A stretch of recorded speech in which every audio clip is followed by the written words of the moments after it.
lights go out and racing gets underway then. And a good start from Joel Oswick in the BMW, and Ian Jones further back. Will Stacey tries to block them from behind, but round the outside, Bradley Burns, I think, will grab the lead in the Volkswagen. Stacey impressively is held on to second. Ryan Parkin is third there in the Audi, and the rest of the field still coming up across the line, while the leaders heading down towards the Wilson hairpin. But it was Bradley Burns who leads. Around the outside comes Parkin in the Audi to try and get third place. It's already busy here. It's a 2-hour race, and you'd think that people have got to make sure they get through this first lap okay. And we know from the previous race the track surface is a little bit questionable in places, Marcus. Yeah, that's right. They were discovering this. They won't have seen very much on that slow formation lap. And there's the 19 car in the pits, one of the Lotuses. And that's the other Rob Boston run car, the teammate car to Will Stacey that runs in Class B. Peter Mansfield already with issues. As the top two going away, then Bradley Burns and Will Stacey for third. Joel Oswick in the German Autoworks BMW's got past Ryan Parkin, and behind Ian Jones has got the better of the TCR cars in that BMW compact, so he's got himself up ahead of Mark Grice there in the Seat, and then behind is 87, which is Aaron Cook, the XMR2 champion, in the Audi. Behind. That's a good battle pack. And then, big slide there from Cook. Then a big gap back to the next pack, which includes the Class B leader and the championship leader. 19's got away. So out of the pits for that car. So a quick check over. Weighing in at just 750 kilos. The same as the Lotus Cortina in the 60s. Yeah. Exactly. 74. That was the car that had problems in qualifying. That's Matt Sherrington, the multiple low-cost winner. He's not going to go very much further. That car's for the paddock. There's the top two then. So the lap times in qualifying were mighty. They were 2 seconds under the lap record. So we'll see if we get a new lap record in this race. Stacey did a 2 minutes 0.9, which was exactly a second quicker than Bradley Burns. But a lap time in qualifying, Marcus, doesn't mean that you can do that for 2 hours. No, that's right. And not with a fairly heavy fuel load to start with. And 88.4 miles an hour. Will Stacey's pole time. So across the line comes Brad Burns, the ex-Clio race winner, Clio Cup race winner, who is 1.2 seconds ahead of Will Stacey. So 1 from 48. Third is number 2, Joel Oswick. Up to 4 for 117, Ian Jones, who was so impressive yesterday in road sports. 5th is number 6, Ryan Parkin. 6th is 27, Mark Grice. 7th is 87, Aaron Cook. That's a big battle pack heading down towards the hairpin at Wilson. In 8th position is 22, which is Luke Browse. He's the first of the next group. In 9th position is 15, which is Phil Driver, the ex-British GT racer. Then in 10th position is number 40, James Collins, who previously has raced with Nigel Greensill, but he's got a new co-driver this weekend, which is Brett Lidsey, the driver who's had experience in the VLN at the Nürburgring. But the leaders, this lead pack for third position, you've got the BMW M4 of Joel Oswick ahead of the much older car of Ian Jones, so two sort of privately built cars. Then you've got the touring car built from the VAG factory, the Seat and the Audi, behind with Mark Grice and Aaron Cook at the wheel. Yeah, and Scott Parkin, the B-class leader, running in 12th overall ahead of Aussie David Griffin. And Luke Schlevitz is second in B in 95. He's 14th. Third is Chris Plaskett in his Golf. He is 15th ahead of the Roses, Lewis Rose, in 16th. There's Phil Driver, who raced in the British GT Championship in an Aston Martin a few seasons ago. Racing in Club Enduro, though, for the last few years. Now sharing this car with Colin Gillespie. Here are the BMWs battling. There's Ian Jones, then his 3.2 litre M3 powered compact. He's very sideways through the Nelson. And popping over the curb, there was Aaron Cook at the back of the queue in the Audi. He's chasing the similar sort of underneath parts in the Seat, both VAG family cars there, obviously with different bodies on, and Mark Grice ahead of Aaron Cook. But those two are falling away from Ryan Parkin there in the Audi TT, the diesel car ahead. Leaders across the line. It's a new lap record immediately. It's a 2 minutes 02.76 for Will Stacey, who was a couple attempts quicker than Bradley Burns ahead. The lap record previously was a 2:03.02, so we're a few attempts underneath that. That lap record was set a few years ago by Chris Boardman in an M3, but we have beaten that today. So there is Will Stacey. So the great big red diffuser it's got. Rob Boston Racing have worked super hard on this car to upgrade it over the winter. It is massively quick. It won at Croft and Anglesey as well. Will Stacey drives it really well. Ex-Lotus champion. Raced Mazdas as well. Did Will Stacey. And these two going away from the pack, Marcus. Yeah, and that pack led by the German Autoworks BMW, Joel Oswick, privately built car. and we were hearing how they've managed to pare some weight out of that. It's got carbon fibre doors, all kind of things, but a twin turbocharged V8 engine under the bonnet, which is quite something. 3 litre, making a big chunk of power. It's the most powerful car in the field, but therefore it has some other kind of sanctions in terms of where it runs in the class.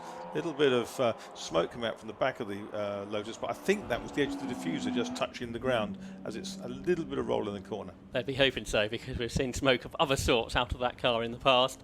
But he's right now with Bradley Burns through that infield. The Lotus Elise is really quick, so he gets on terms with the Area Motorsport, another privately built car.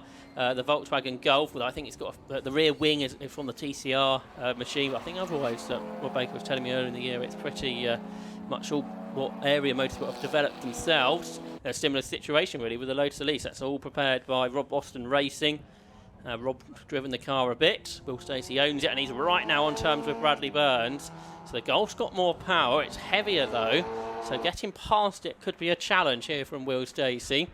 He might have to try something bold. He doesn't need to do that at this stage of the race though. They come through again, and a bit of a slower lap that time from the pair. They've got to lap the other Rob Boston Racing Lotus, the Peter Mansfield car that came late after that pit stop, and they will slice past that with no problem.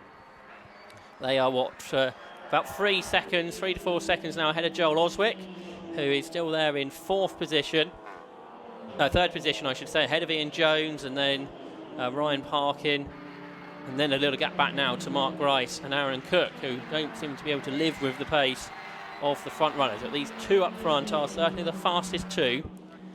It'll be interesting to see how the tyres go throughout the distance. Obviously the Golf has got all the power going through the front wheels.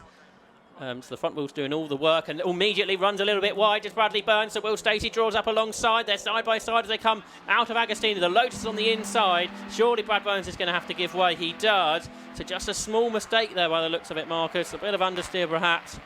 Pay in there through the hairpin, and Will Stacey goes through. Yeah, it went a little bit deep, and there was a little hole, and Will Stacey thought, thank you very much, I'm having that. Absolutely. And so he went. Can Bradley Burns fight back down the long straight, which is coming up next? Doesn't look like the Lotus has got as much of a decifit down the straights as it has done perhaps other or in previous years, but it is still certainly not as quick. The Golf is now back alongside as they come up towards the S's, but the Lotus is later on the brakes, and Will Stacey then retains the lead that he gained a couple of corners ago, and we will see if Will Stacey is able to get away. And then, if he has got a bit of extra pace, does he use that pace, or does he try just to keep it sort of not 100% to keep the car going for 2 hours? Yeah, I think he's very, very keen to just pull ahead and give himself some leeway when he gets to the traffic. I mean, we're only 20 minutes from the Lotus factory here at Snetterton, and this would be a good place to win your third Club Enduro of the year. Through they go. Because of that battle, a bit of a slower lap, like 6 tenths between them. So on that lap, Oswick was a little quicker than Burns ahead, so he's still 4 seconds behind. Then Ian Jones and Ryan Parkin all involved in that battle for third position, but the lead battle's not over yet, because Brad Burns still right there with Will Stacey. There behind in 6th position, Mark Grice, who's been a winner this year, battling away with Aaron Cook. There he is in the Seat, the Audi behind. Aaron Cook, who's been trying to do various racing. We're on board now with our Class B leader and the championship leader, Scott Parkin, who's in 12th position, into Ritchie's, Marcus. Yeah, very, very nice, isn't it? You see his minimalist input on the steering, trying to keep everything really neat, tried to not use up too much in the way of brakes or tyres at this point of the race. He's got that big Audi TCR ahead of him, and he's going to be quite happy to just settle into a momentum at this part of the race. It's still a long way to go. We still have about an hour and 50, so 10 minutes into the race.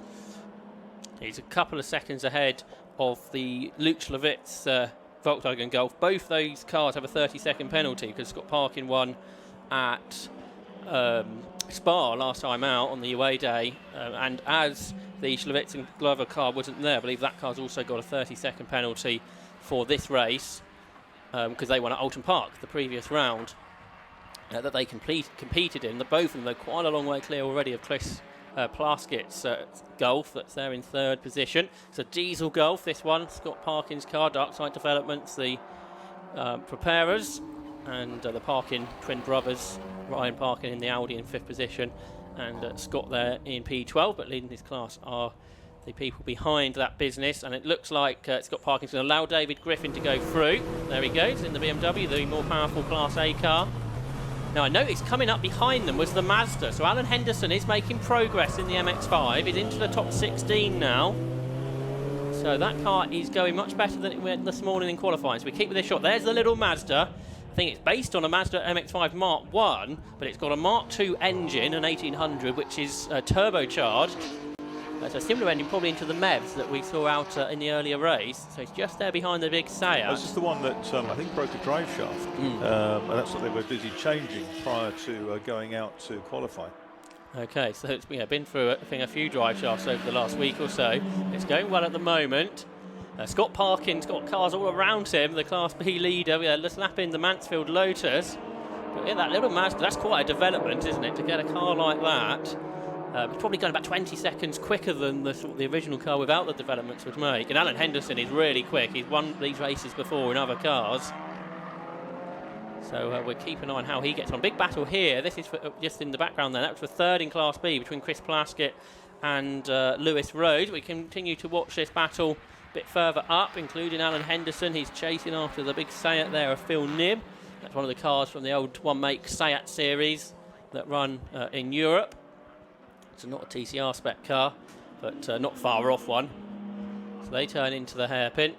Class C, that's being led by 66, the BMW of Paul Sabiani, who is 0.3 of a second ahead of David Lawrence. So the battle of Class C is pretty close behind this group.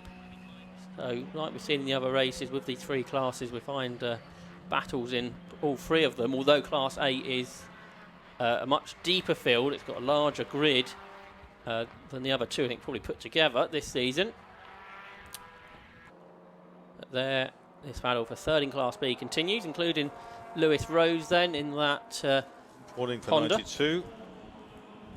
Okay, so that's our first track limit warning, isn't it? So that's for the Phil Knibb and Andrew Raff Seat. That's, I think, just got past Scott Parkin, the Class B leader. So that's sort of a good battle pack. And then that battle, and Lewis Rose has gone through. He's got past Chris Plaskett, so into third position goes Lewis Rose in this car that he shares with his brother Aaron.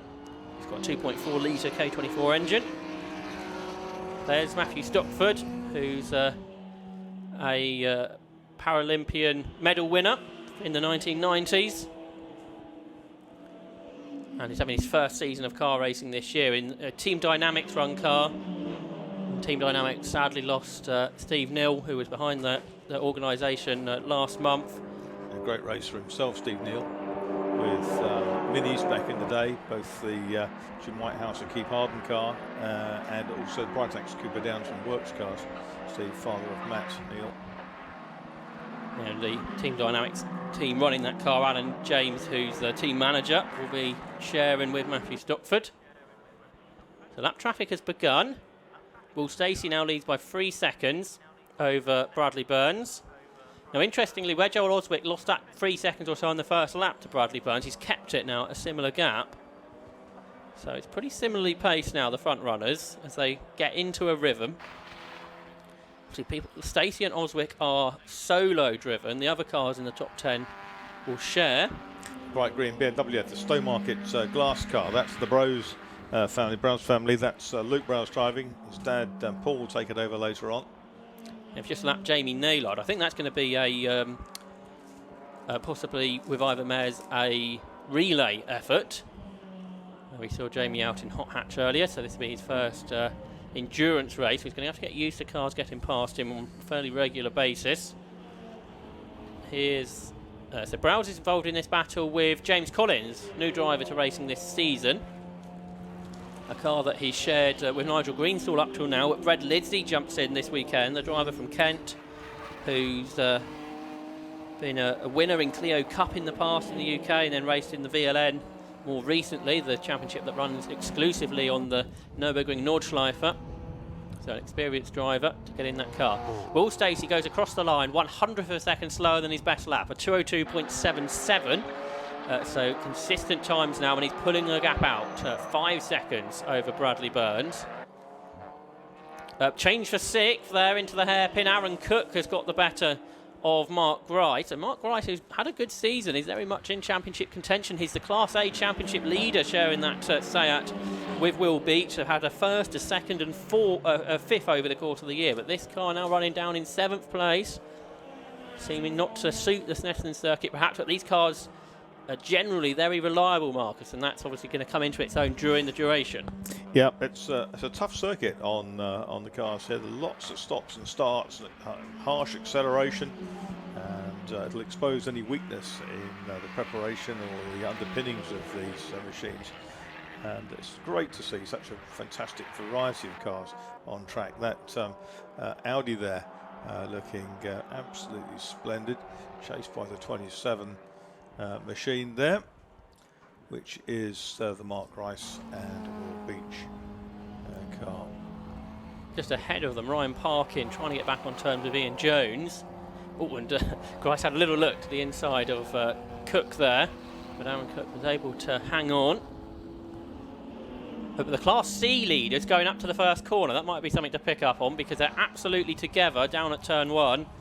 The battle between 66, which is Paul Sabiani, and 56, David Lawrence. Here they are, coming out of Ritchie's, down towards the hairpin. So this is for the least powerful cars, but nothing separates them. Again, they're two very different cars. It's a BMW that's powered by a 2.8 litre engine, the BMW Compact, and then the Honda, which is part of the foundation programme that 750 Motor Club with Tegiwa have put together for this year. So David Lawrence at the wheel of that one takes a tighter line than Hayes. Paul Sabiani is for the start. He shares with Jonathan Hayes. Here comes the Honda to the inside line for David Lawrence. He brakes later, and he should therefore get the move if he can get the car through the hairpin without a problem. They're soon going to be lapped by the race leaders. That could interfere on that battle, but a good pass there by David Lawrence. Out front, it's about 6 seconds first to second now. Good tussle there with the that was Collins and Browse having a battle for 9th place. Yeah, I think Collins has got through. That's a change, isn't it? Has. That's just come past us while we've been watching on the TV pictures of that change for the Class C lead. It's a battle for 22nd position overall. Let's see how far up the order they end the race, the Class C cars.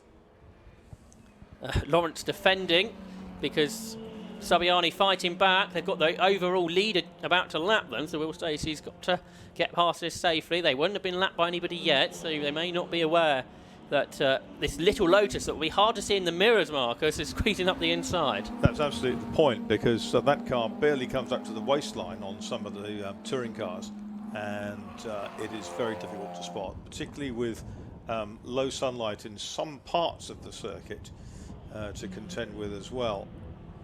But you can see the Honda leaping around at the back there, and the BMW older technology kind of sitting there.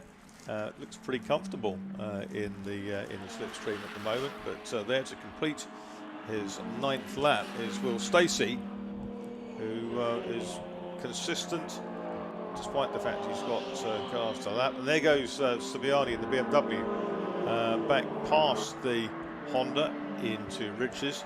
There they come, coming down towards the hairpin, and the 2nd place, Brad Burns, VW Golf, which I think is Mark 7, coming through. Area Motorsport car, really well developed. The BMW, the 1999 car, that compact. As you say, probably at least a decade newer. The Honda chasing it, but they can all battle it out together here in this championship. Oswick behind, very wide out of Palmer. He's still in 3rd. He's cleared away now from Ian Jones in 4th, who's coming under pressure from Ryan Parkin. But all the front guys all running in the... who's been off? That's 10 that's been off. That's the Little Janetta, driven by Andrew Shepherd. He's got back on now. Oswick's turn to get amongst the Class C leaders. But yeah, similar pace for now from the front guys, also in the 3s, 4s and 5s as they settle in. And the Parkin Audi, number 6, TT, Parkin and Brichter now within a tenth of a second of Ian Jones in that M3 engine compact. Yeah, so they'll be coming up next to this battle. So that's the first time these two have been passed by a battle of cars. So they, I'm sure, won't want to be hanging about. Here comes Ian Jones, who pops out of the toe of the Class C cars, gets one of them, gets between Saviani and Lawrence. Similarly liveried BMWs, aren't they? Both using versions of the BMW M factory livery. Sort of two sister cars almost, aren't they, with various modifications made to them. Both compacts, one of them on steroids. Absolutely. And so he's got past okay, and I think Ryan Parkin followed him through. That's the Joel Oswick getting a little bit tweaked up there in the Stanley supported car. Robert Stanley here at Stanley this weekend. Welcome to you, sir. Joel Oswick, just 20 years of age, one of the youngest drivers on the grid from Hertfordshire. In this twin turbocharged 6-cylinder S55 B30 engine BMW, a 2016 car. He's the apprentice at German Autoworks, isn't he? He's been through the full factory technician program. This is the battle for 11th. They've all been passed by the Mazda, I think. Henderson is, and Henderson's now, at 9th, is he? Because he's got past James Collins. So he is really motoring on now. He's done a 2:05 as Alan Henderson, which would put him right in that lead pack. And he is now, as he comes across the line, in 9th place. This is an excellent drive from Alan Henderson. He's going quicker and quicker. There's the Mazda.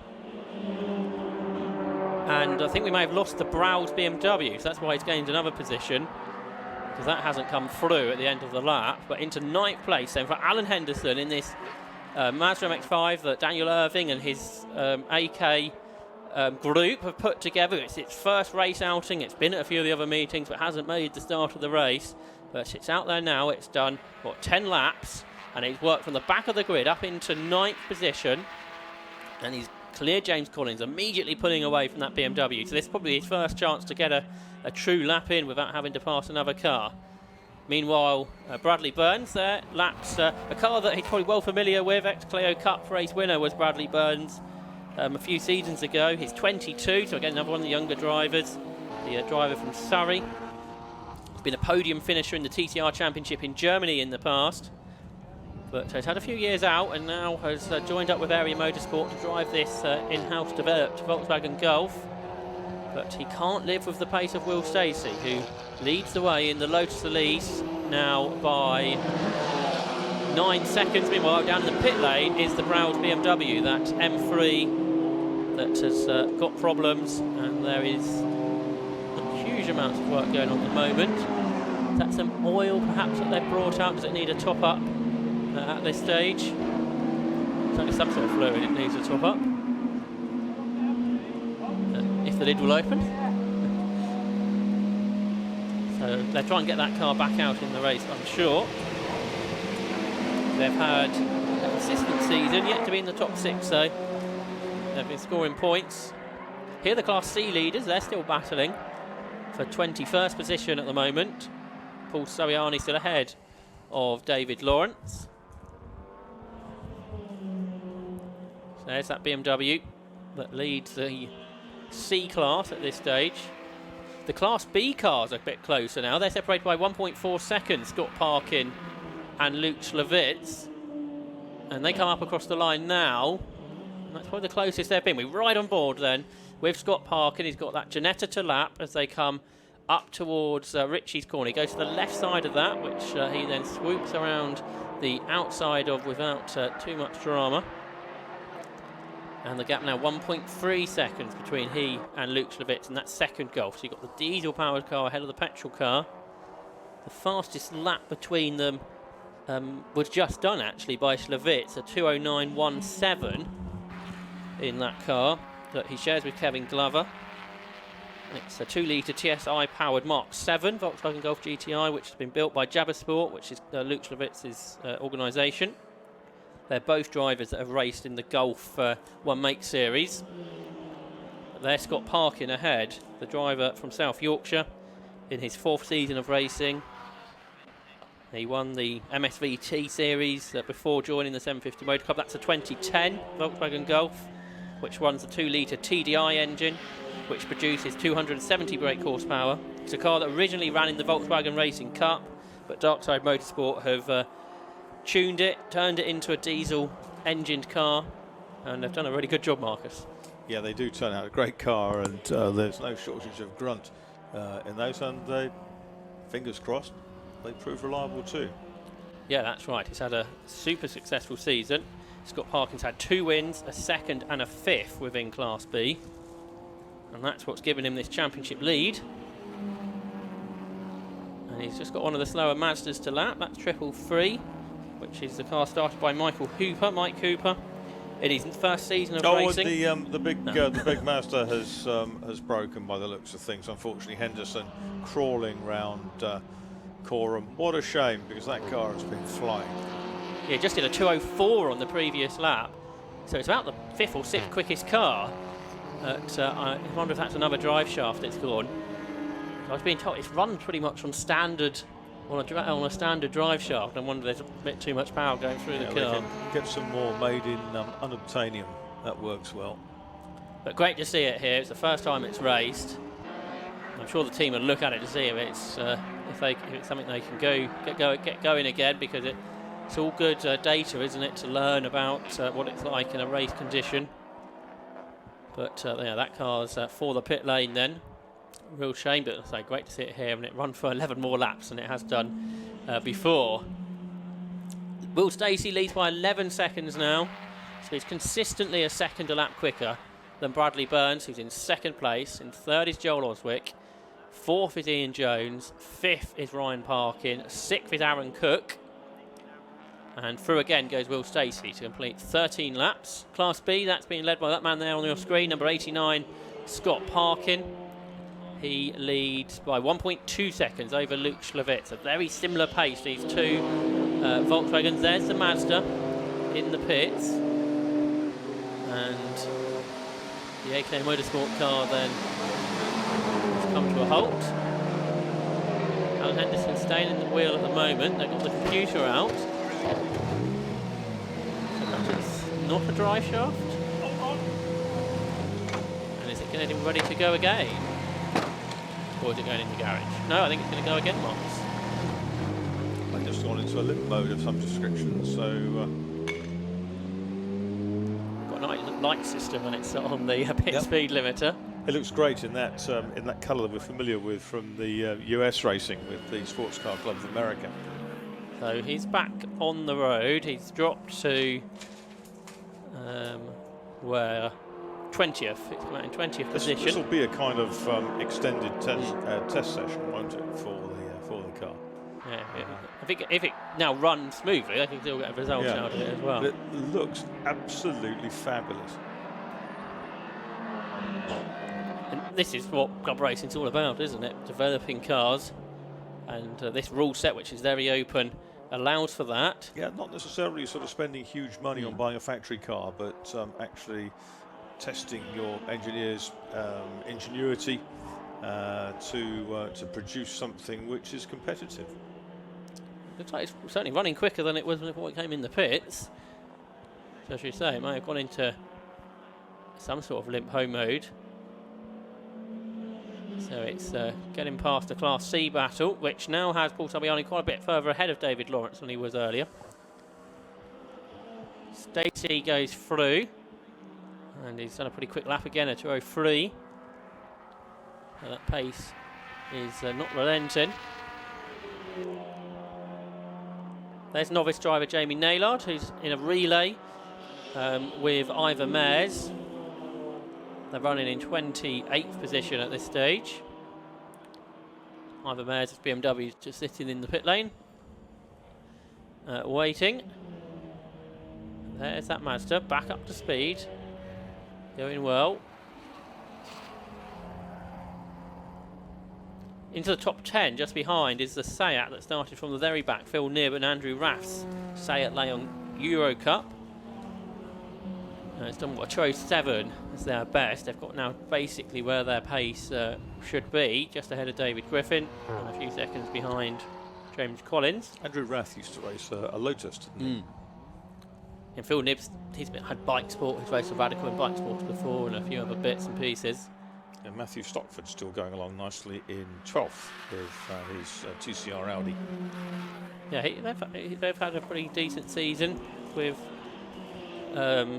his teammate Alan James. They've had a 6th, I think, over the course of the season. Yeah, they've run a couple of times at Castle Combe as well in things like the Dave Allen Memorial race. Now the MX-5 that's just gone a lap down is interesting. Number 100, if we can watch that, that'll be good, because that's Matt Simonite having his first outing. This car is running on carbon neutral synthetic fuels.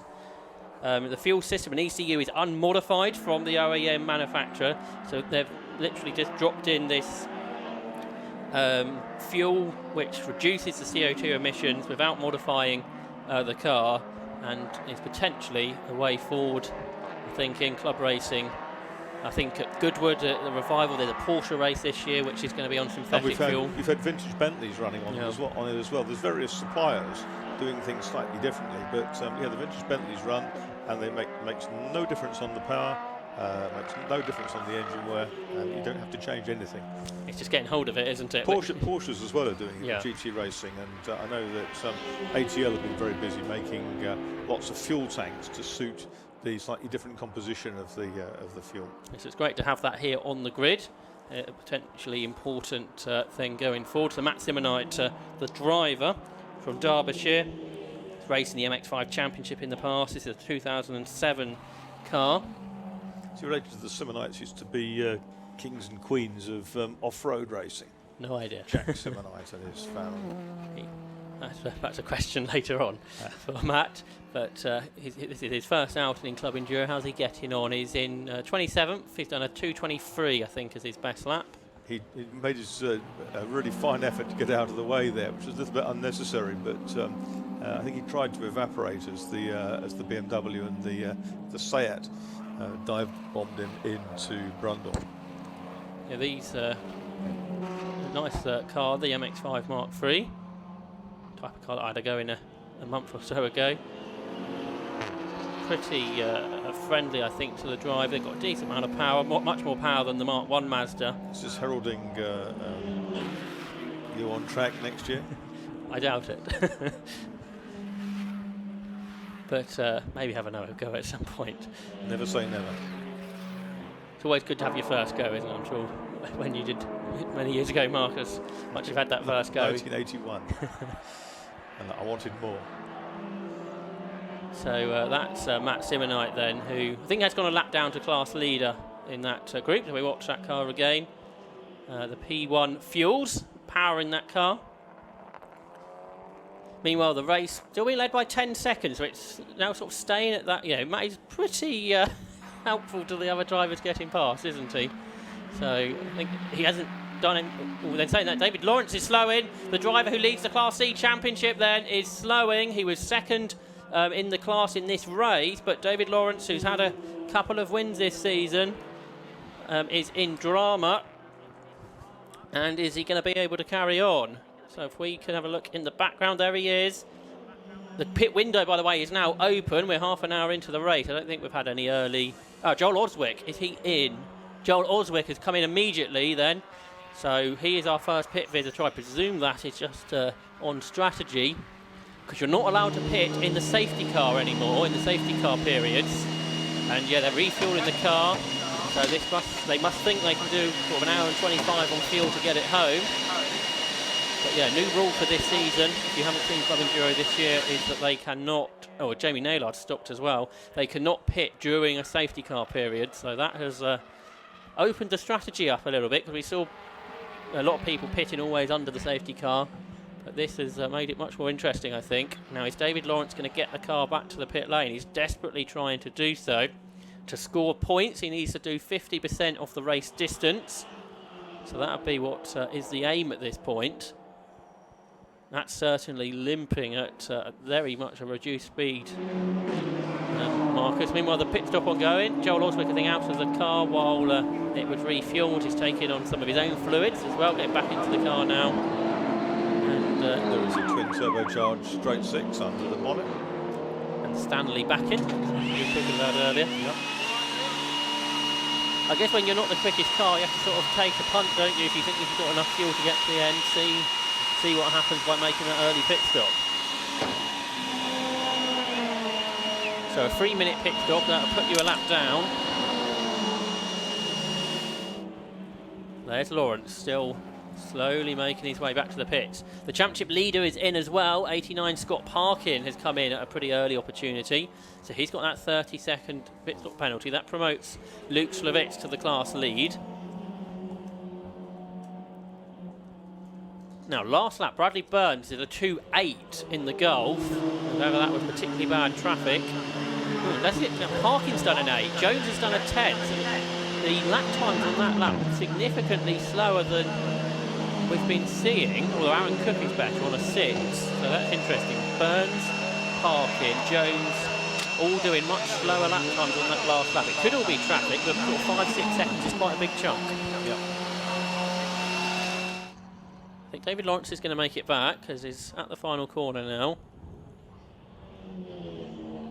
So this has opened up the Class C battle, and particularly put Paul Sabiani and Johnny and Hayes into a good position. They're the new class leaders. Second is Mike Hooper, and in third position is Andy Shepherd. Race still being led by Will Stacey by 14 seconds from Bradley Burns. Third is Ryan Parkin, so it's 48 and 1 from 6. Fourth is 117 Ian Jones. And that's a change, isn't it? Ryan Parkin's got past Ian Jones on that last lap. Yep. So the Audi TT's up to third.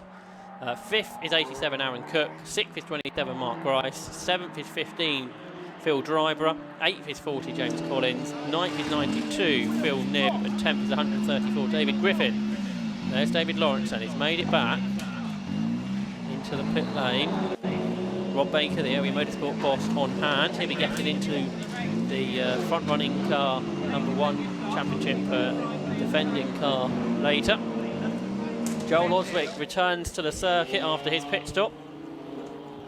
And the Mazda stopped again, this time on the circuit. So the Mazda MX-5 of Alan Henderson has come to a total halt this time. It's a well off the track, but whether that's going to get back going, we'll see. Joel Oswick 19th when he rejoined. Yes, that's the completion of the lap he was on, wasn't it, when he came in? That's what dropped him down there. So we'll see how far he rises back up when all the others stop. Alan Henderson, before that Mazda stopped again, he did a 2.06, so it was lapping quickly before that. 117 for the pit lane. That's Ian Jones. So a pretty early pit stop for that car. Martin Gadsby, the car owner, will drive it next. So something I don't think we really saw at the races I saw earlier in the season at Croft and Anglesey. Some quite early pit stops happening here. There's David Griffin, the Australian, in the Bathurst replica car. Yep, car run by West Suffolk Racing.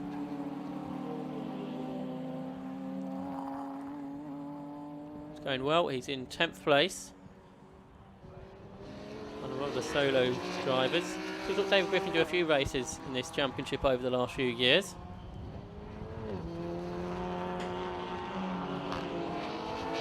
And he will come through to complete another lap. Lap 18.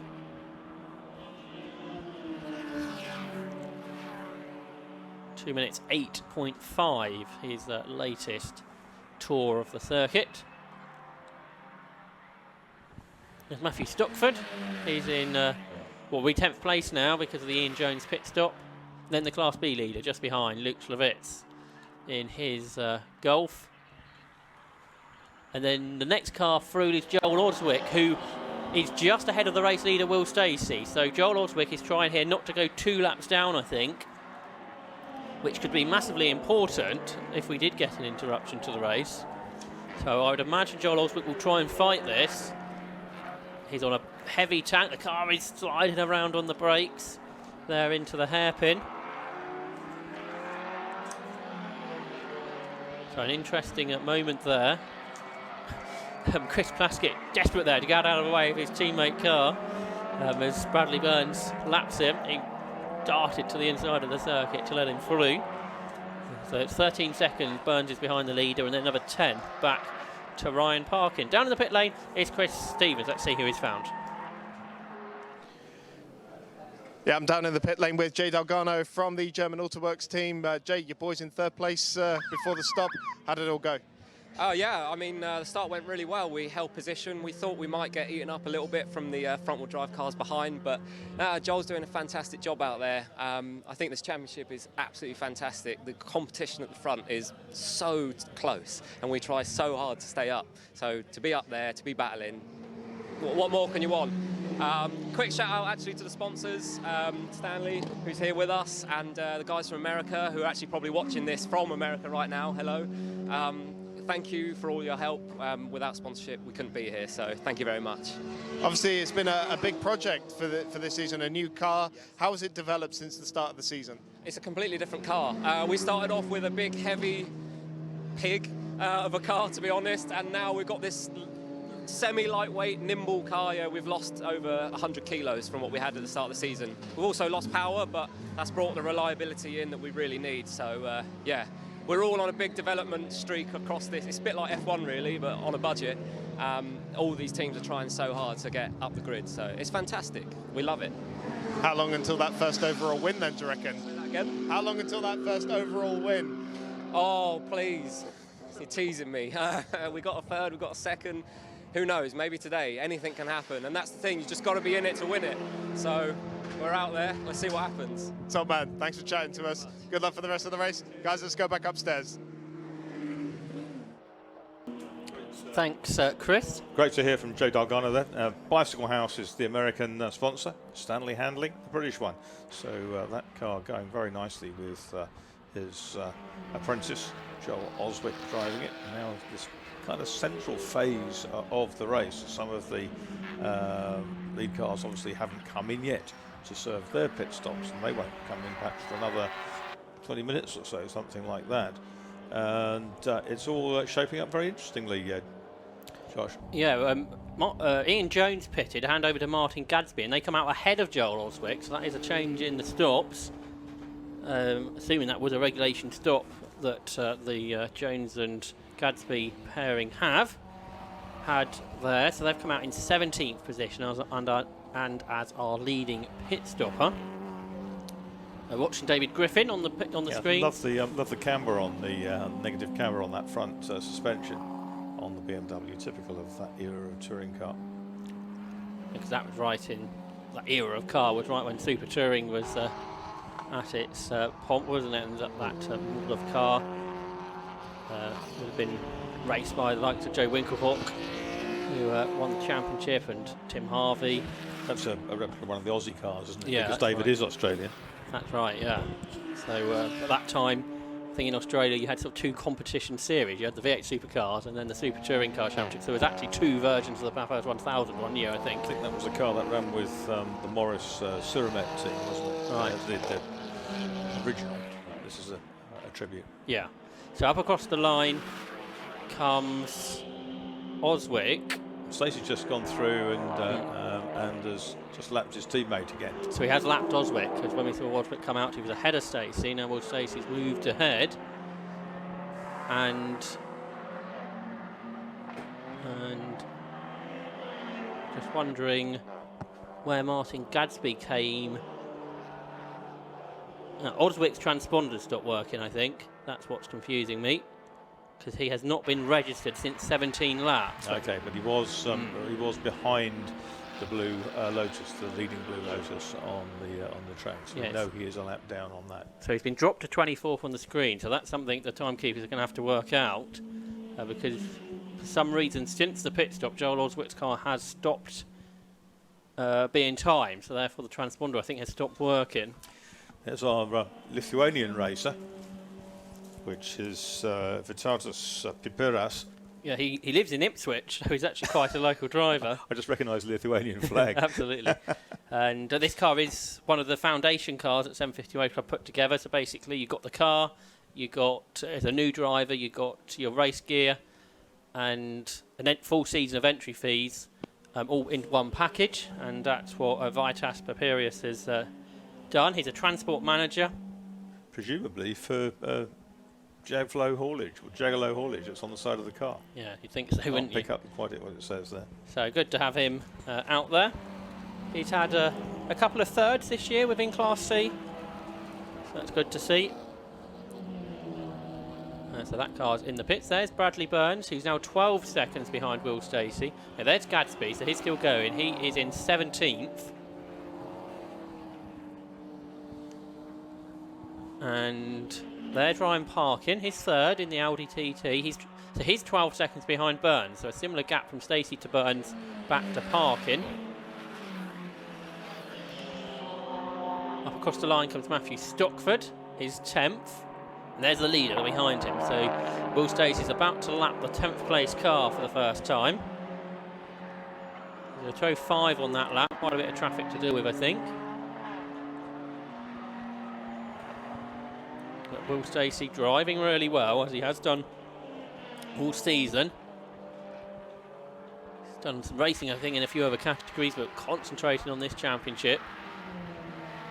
It was a mighty battle we had at Croft. We had 6 cars battling in the opening round of the season, which was a great way to start it out. One of my favourite races, I think, last year was the Croft Club Enduro race. It was just fantastic. So something about that venue then seems to work well for this, this championship. At the end of every lap, you've got that that tight section of track which really closes people up, a little bit like Murray's here, but it was a bit more technical perhaps. Yeah, and that's when we heard from the German Autoworks guys, when the car was more powerful earlier in the year, Joel Oswick would get huge slides out of the hairpin, would rocket past Will Stacey into Clairvaux, and then Will Stacey would have to fight back past for the rest of the lap. Yeah, it was a cracking race, that one. Anglesey was a bit of a problematic race. I think we had like 5 safety cars, so that wasn't great. It's just a failure for Griffin. Broken. That's smoking very badly. So Dave Griffin is, I think, for the pit lane. Let's hear from Chris Stevens, who's in the pits. Well, David Lawrence, it was a strong start, it seemed, but seems like you're not going much farther. Yeah, me in first place, the guy in the BMW was battling really hard. I let a couple of Class A cars come past and I sort of felt like it was down on power a little bit, and then engine management light come on and started going to limp mode, and I was like, just got to nurse it back to the pits and hopefully clear it and get it sorted. Now I scanned it, it's the throttle body, so we're just trying to get it swapped over and see if we can get back out. It seems like maybe a low point of what's otherwise been a very successful season for you. Yeah, all I've literally done is put tyres on it and put fuel in it, and it's not missed a beat. So for this to happen, it's the first sort of mechanical failure on the car, so it's bound to have happened. I've done quite a few laps in it, so yeah, it's a bit shame really, but we'll try and get back out. Of course, you're in one of the foundation cars. Just tell us a little bit about that. Yeah, so the foundation car come about, and I'd seen it, and it was a good price for the Club Enduro, and it was all spec'd out, fully built, ready to go. Just basically put fuel in. So I was like, oh, I fancy a bit of that, and I wanted to do a bit more long distance driving, so 2 hours each race seems to be it's good, it's challenging, because it comes into, with all the pit stops and stuff like that, so it all comes into consideration, so it's really good. Great, well, hopefully you have better luck next time out, and your car's left quite a bit of fluid on the ground there as well. Yeah, I think that's a bit of coolant, because the throttle body is coolant. So yeah, I think they're just going to quickly change that and get me back out. Hopefully I can maybe get a few points. All right, we hope so too, and all the best for the rest of the season as well. David, thanks for chatting to us. Guys, let's go back upstairs. Thanks, Chris. So what David Lawrence needs to do is do 50% of the race winner's distance to be classified as a finisher, and therefore will score points within Class C. All important stuff for the long-term part of the championship. Dave Griffin, who we saw earlier, he's made it back into the pits. I'm not sure if we'll see that BMW again after that was clearly smoking pretty heavily. We've done 23 laps, 48. Will Stacey leads by 11 seconds from Brad Burns in 1. In third is number 6, Ryan Parkin, who's there in third position on your screens now.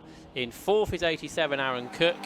5th is 27 Mark Grice, 6th is 92 from the back of the grid, Phil Nibb. In 7th is 40 James Collins, 8th is 15 Phil Dryborough, 9th is 78 Matthew Stockfield, and 10th the Class B leader, number 95, Luke Schlevitz. And we ride on board with Ryan Parkin. We can see him at work. Can't really see much of the circuit from that angle, but up the gearbox he goes and across the line to complete 24 laps. That was a 2 minute 6.2 for Ryan Parkin. He's got one of the Clios to lap just ahead. There's a car running in the old Advan Yokohama Formula 3 race team colours we used to see on the likes of Tommy Burns Formula 3 cars back in the day, back in the 1980s.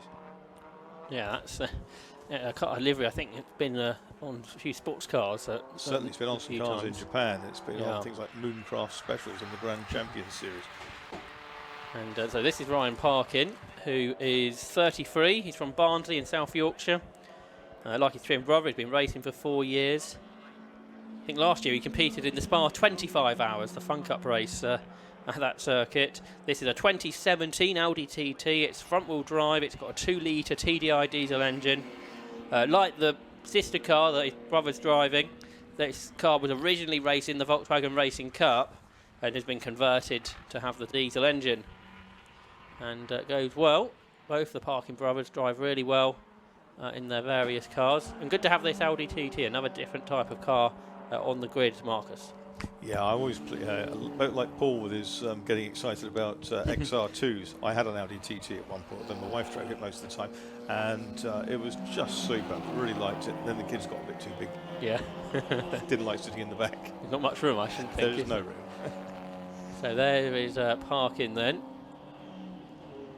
Accelerates towards the end of 25 laps, coming up to half distance. Will Stacey's just crossed the line as the leader. Chris Plaskett, one of the front runners in Class C, is in. He's a 32-year-old from Surrey.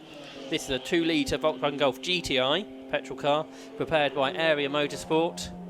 So this is basically the type of car that Bradley Burns is in, but just with a smaller turbocharger. And many, many years ago, when I was in my teens, I went to school with his aunt, Martine Plaskett. Really? I did. As I discovered at Croft last year. Small world, isn't it? It is. So that car in the pits, that's going to be challenging for Class B, and it's the first of the cars I think that doesn't have a pit stop penalty within that class, so that could bring Plaskett into contention. A success penalty for previous races. Ivor Mayor's taking another 100 miles on his BMW on the racetracks.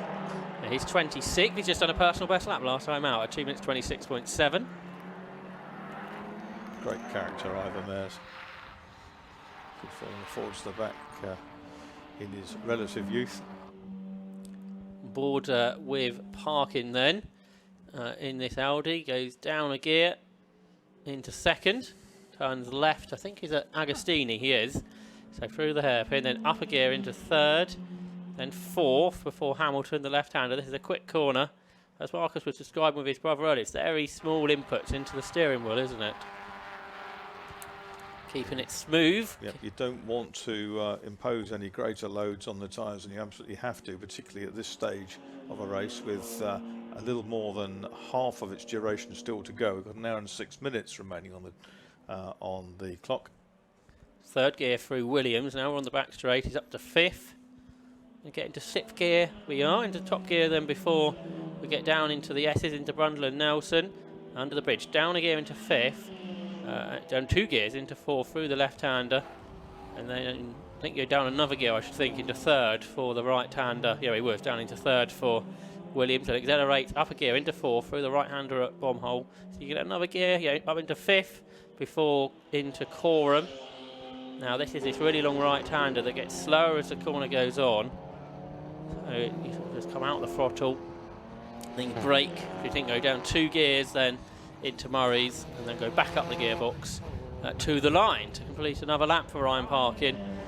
Little Janetta's in the top 10 now. Sid Marsh and Webster. He won't accelerate to the line because he's here for the pit stops. So he is into the pits. But yeah, the Janetta of Matthew Sid Marsh and Webster, the second place car in Class B, into the top 10 markers. Yep. Back into the 202 for Will Stacey, so as the car gets lighter. And here's the number 6, Parkin and Brichter. This is Ryan Parkin. Car was running in 3rd place. Of course, it's dropped back a little bit now immediately with a pit stop. The old air jacks are operated. Yeah, so before they can refuel it, Ryan has to get out. Everything has to be shut on. They've got a fan to cool the engine at the front. So when they refuel it, nobody can touch the car. Looks like they've got new tyres ready. So on this, the front tyres take, especially on these front-wheel drive cars, take a hammering round here. They're going to try. That's why they're pitting in the middle. So each set of front tyres only have to do an hour. So they've got to try and do all this in 3 minutes.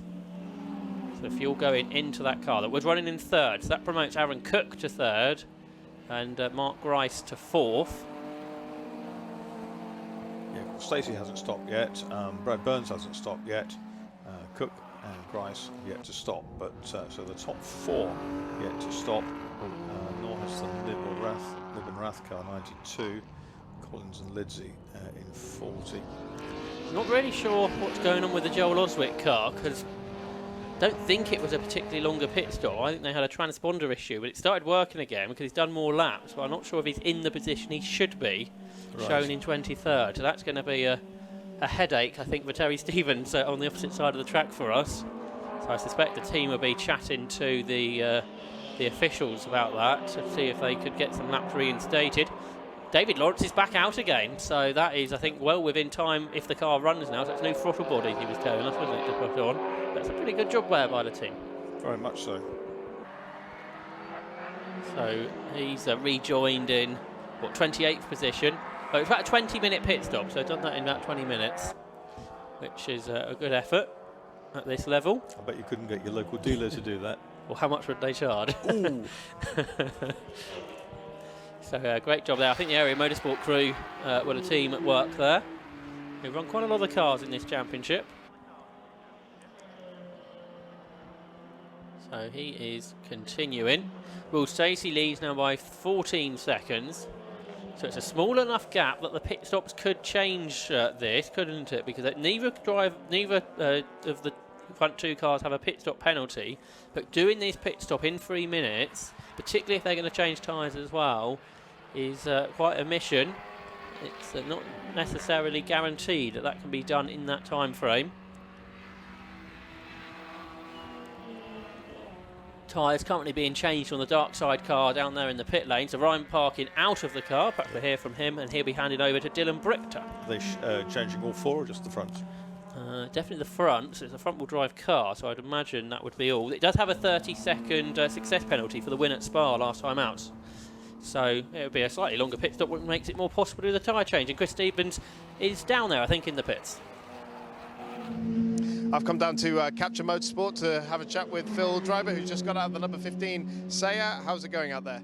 It's hot. There's a bit of shade today, but it's still hot in the car. And I think everybody's more or less in the position they started in, so it's a bit of a trail. We got held up a wee bit at the beginning, so I was kind of lonely second half of the race, but the first half of my session was good fun.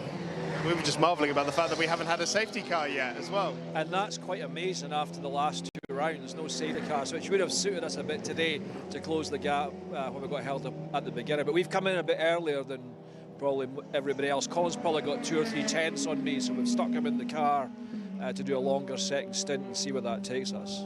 Of course, you guys were the runners-up in the A class last year. You're second in the A class at the moment as well. What do you think you can do for the rest of the season? We are, but you know, we're probably the 4th or 5th quickest outfit. We recognise that, but our determination is it will always finish. So we've a simple mantra: we try and qualify top 10. We aim for a top 5, and then with a bit of good fortune, we can get a podium. And we've had a few podiums, so yeah, that's what we'll do. Well, good luck with that. And of course, right on cue almost, the sister car's just come in as well, the number 27. I think they're running 4th on the road just now, so they should have a good result today as well. We'll keep an eager eye on them. Thanks for chatting to us, Phil. Guys, let's go back to you. Thanks, Chris. Phil Driver there with Chris, ex-British GT racer, now enjoying his club racing with his fellow Scotsman, Phil Driver. And we'll see how they get on over the course of the season. They have had a second, a couple of thirds, so as he was saying there, have had a few podiums over the course of the year. We're halfway in, there's an hour gone, there's an hour to go, and there is our race leader, Will Stacey. He's 14 seconds ahead of Brad Burns now. this Rob Boston Racing run Lotus Elise. And it makes its way to the end of 29 laps of the race. Is he going to pit in here at half distance? No, he's going to do a longer first stint by the looks of it. Solo drivers, so they don't need to worry so much about how long each driver is going to run. Try and do whatever's best for strategy. A 2:03.4, so consistently quick is Will Stacey in this car, Marcus. Yeah, 202s, 203s, and that's what it's all about. If the car's reliable, you can just keep pounding in those laps. The time comes down, and with a bit of luck, the race will come to you. Class B still being led by Luke Slovitz. He hasn't pitted yet. And Class C is being led now, I think, by the 333 car. The car that was started by Mike Cooper. There's the Class B leader then. And that's Slovitz and his Golf. And that's the Jabber Sport crew that Luke is is behind that team. So the GTI Golf. Through Ritchie's corner he goes. He's in 5th place now because of others pitting.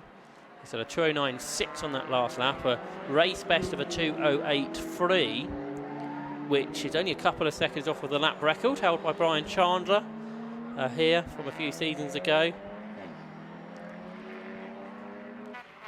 Scott Parkin, by the way, ahead of Chris Plaskett. Both cars have made pit stops in that. So I think it's going to be Parkin versus the car we just saw. The Class C leader is for the pit lane, so that's Mike Cooper.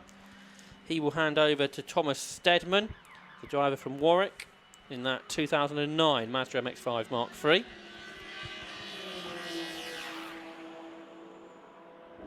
So that car makes its way down the pit, so that will promote Paul Saviani and Jonathan Hayes into the lead, I should think. They've made their pit stop already. Out of the pit, so they go now actually, so they've just completed their pit stop, the 66 crew. There's Ivor Mears, he's in 25th. I think Jamie Nailard had a problem with his Mini, so therefore Ivor Mears, I think, a few laps behind the class leaders.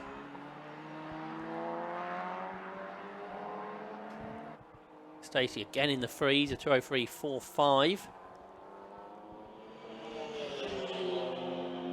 Bradley Burns is with Joel Oswick on the road. He's just gone across the line.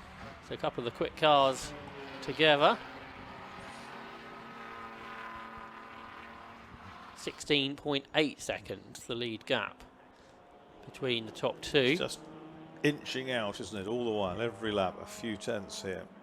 It's going to be all about those pit stops. It's so important.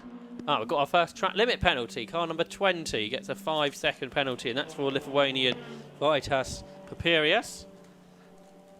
It's taken a while to get to that point.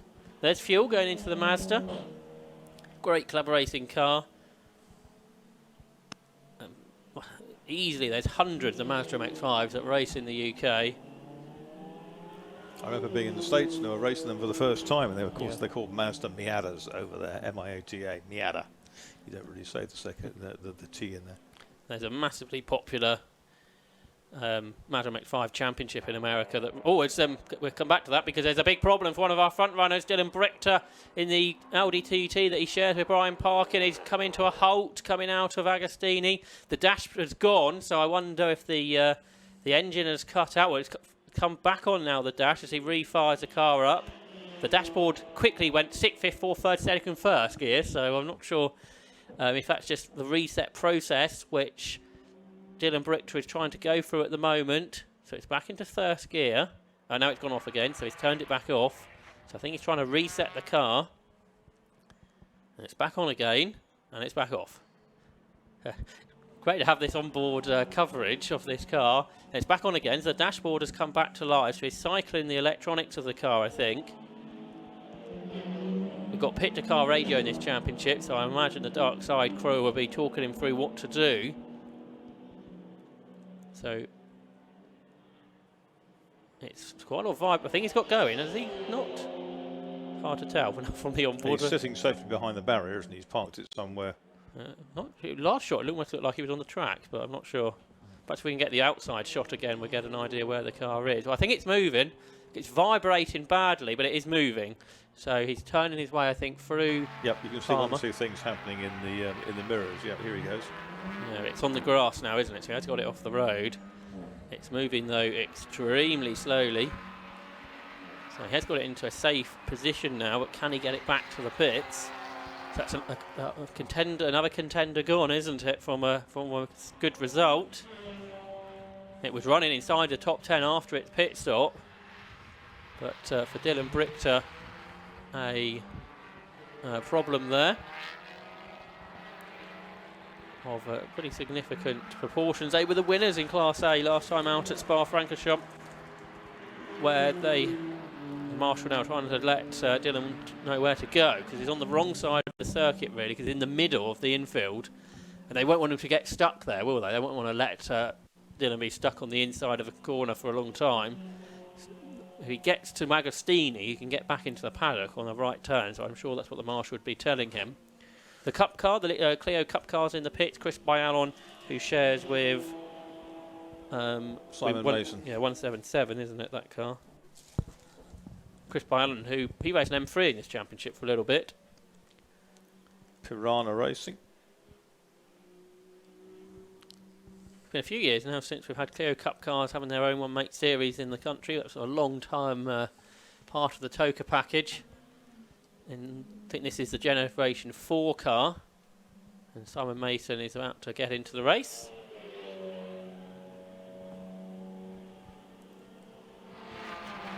Now there, so Brichter has parked it up in sort of the gap between the barriers. And I think that is the day done then for the car that won at Spa, which was a race that ran slightly to a different format. It was 2 100-minute races with the racing times combined. Oswick is being shown back in 5th place in the number 2 car. So that's good. Great job there by the timekeepers to get that back filtered in. The Bicycle House Stanley Handling BMW M4.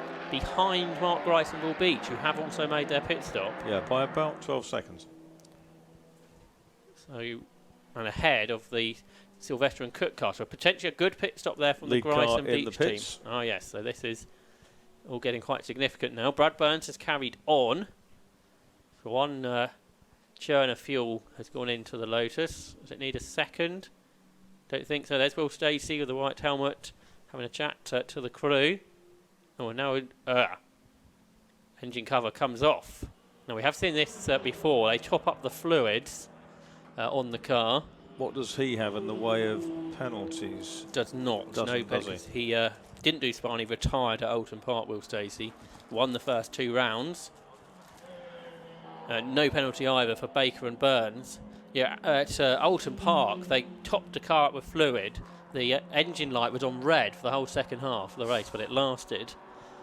So I suspect they're topping it up with fluids again here.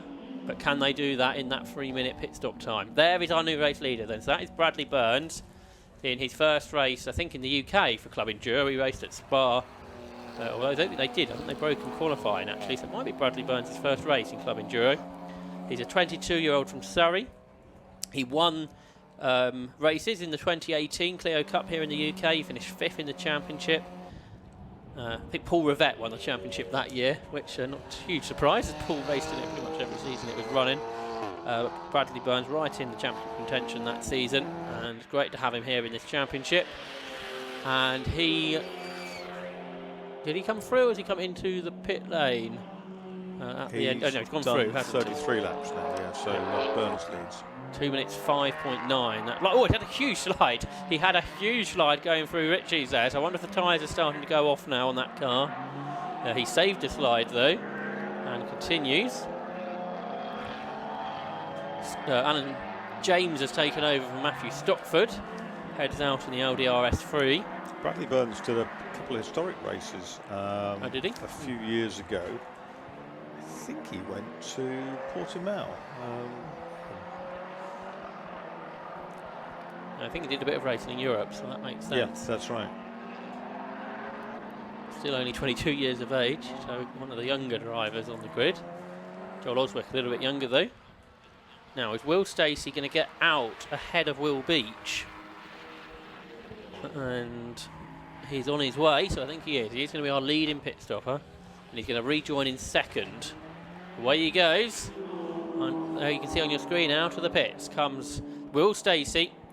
A good pit stop there, I think.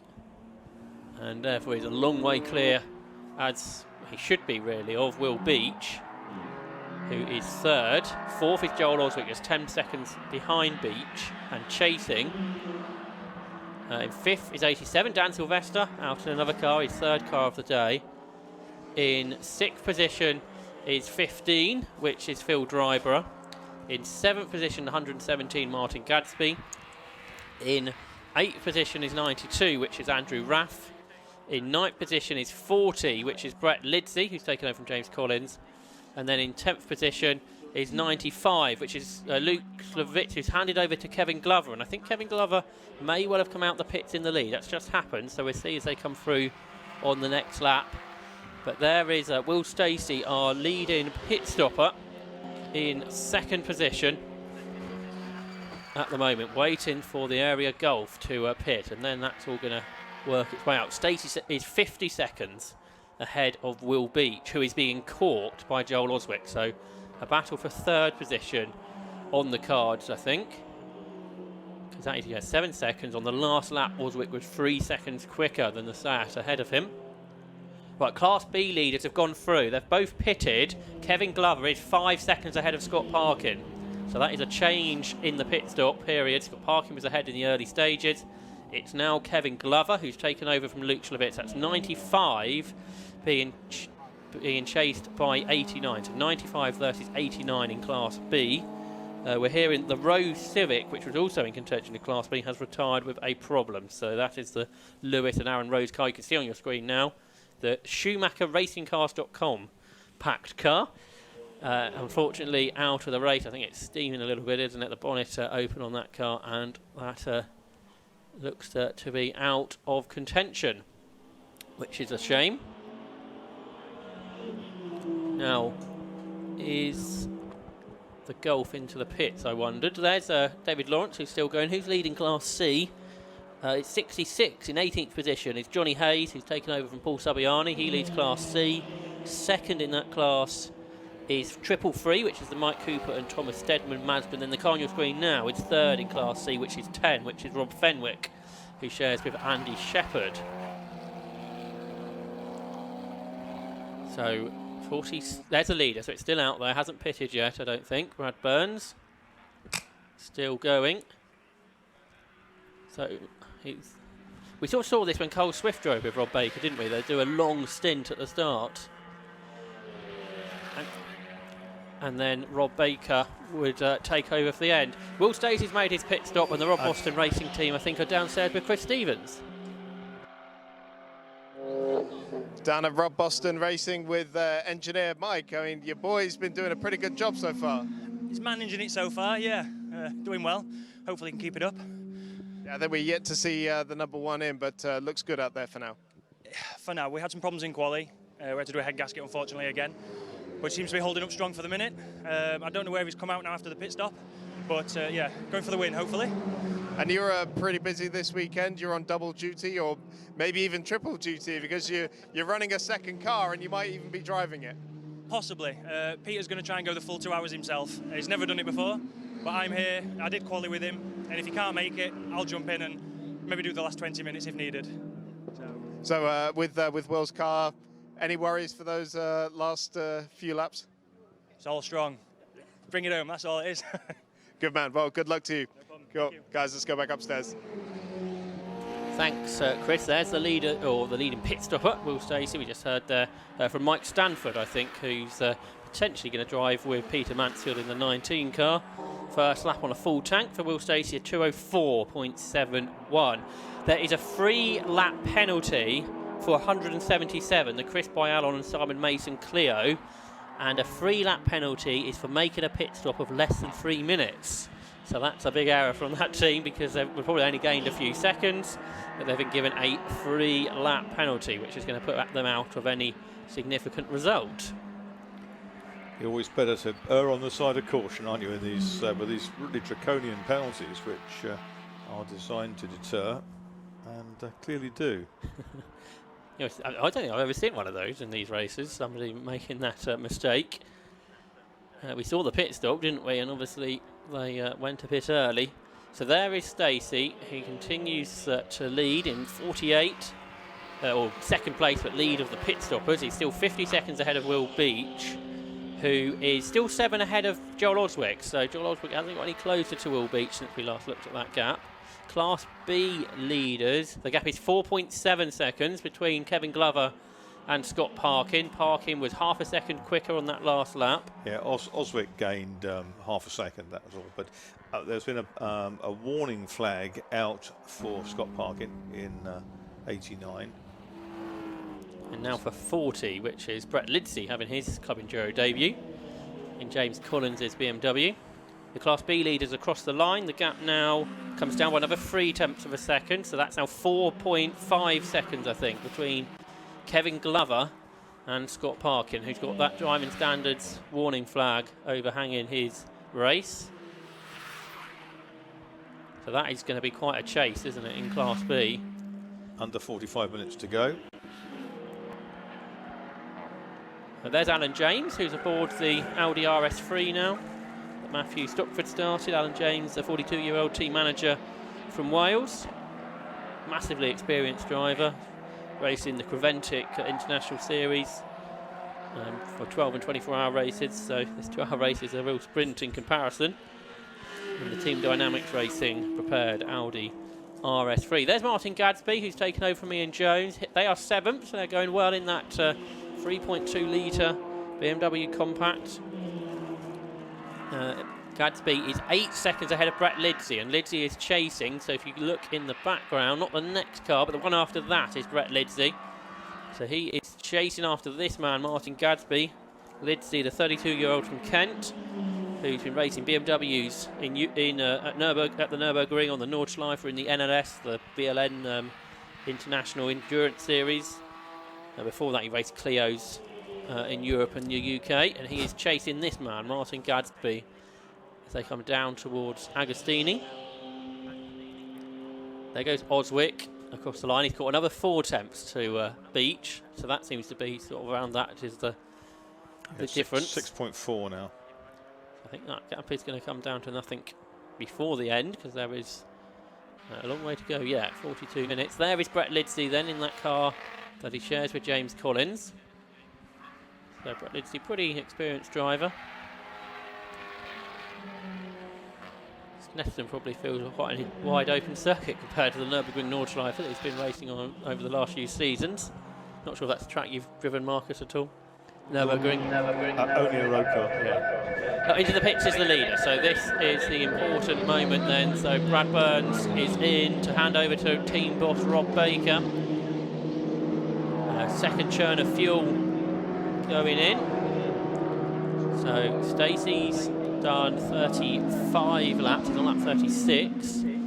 The Baker and Burns car will complete 37 when it goes out of the pit lane.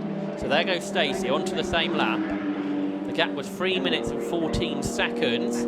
The pit stop is 3 minutes. The transit time, probably about 14 seconds, you might wonder. So it should be pretty close, I would think, if they can get this pit stop done in the time. And I wonder if they will change tyres like we saw for some of the others. Rob Baker standing by just behind our graphics, timing graphics. Fueling. Rob Baker then opens the door. Is that a tyre ready to go on? Yeah, the wheel guns come out, so they're changing the front tyres then on the Golf. Quite a spoiler on the front, isn't it? Almost like a patio.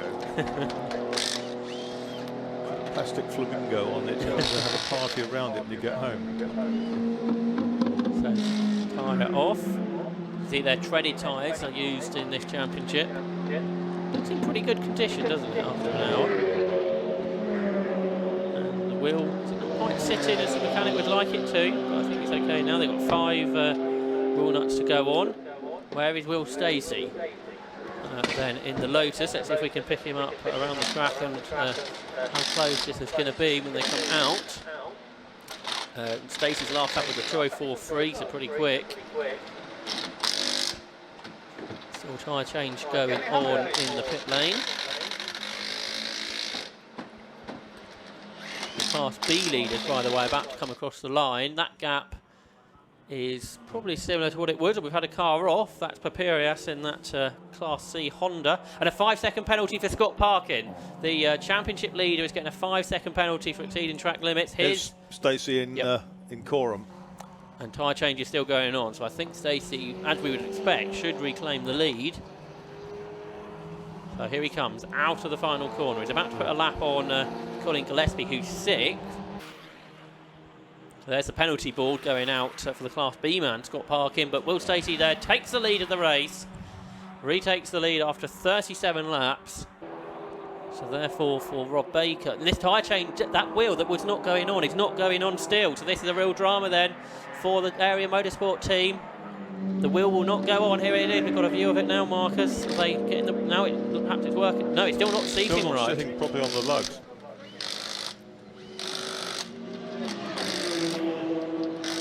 And this is the risk when you take a tyre change. And the pit stop's done. Is he going to come back out in second? I think in the background, Martin Gadsby's back in the pits. So the BMW compactor is running well. He's coming for a second stop, obviously a problem. But there goes Rob Baker. He's 44 seconds behind. So that pit stop was at least half a minute longer than it needed to be. There's Stacey, best part of half a lap up the road. Coming down towards Oggies. Still trying to put a lap on the Seat, which is almost double the size in height, isn't it, of the Lotus? It's all about being patient. So I guess there's a radio contact into him, and he says, you know, "You're okay. You're ahead again." Yeah. There's been a problem with your leading pursuer. So the order then after the pit stops is 48, Will Stacey lead, and in second is 1, Rob Baker, who's taken over from Bradley Burns. Third is 27, which is Will Beach, who's taken over from Mark Grice, who's being caught by the man in 4th place. That's car number 2, which is Joel Oswick. In 5th is 87, which is Dan Sylvester, who's taken over from Aaron Cook. 6th, about to go a lap down, is 15, which is Colin Gillespie, who's took over from Phil Dryber. In 7th is 40, which is Brett Lidsey, who's taken over from James Collins. In 8th is 92, which is Andrew Raff, who's taken over from Phil Knibb. In 9th is the Class B leader, which is 95, which is Kevin Glover, who's taken over from Luke Slavitz. And 10th is 89, Scott Parkin, the championship leader, who's got a 5-second penalty for exceeding track limits. There goes Stacey across the line. He's still not cleared the Seat, so this could have been a problem if the pit stop for the Gulf was not was more successful than it was. So we saw Bradley Burns get out, but that slower pit stop has cost them a lot of time. Chris Stevens is down there in their garage. Bradley Burns just jumped out of the #1 Area Motorsport car. It was a very lengthy stint for you. Yeah, it was a long one. Kind of couldn't keep up with the first guy, and then it just carried on going. Tyres was getting off. Got past the BM, a couple laps to the end, and tyres were totally destroyed. So just no point carrying on going. Come in, let Rob put a new set on, but unfortunately we had a bit of a problem with the spigot rings. But we'll see how I don't know where he is on now, but hopefully he can put his head down and carry on. Yeah, I mean, it looked like a slightly less than optimal stop for you. Yeah, we're running these wider tyres now, and they're different rims, and it's just been a bit of a pain to get on, as you've seen there. But hopefully he cracked his head down and get going.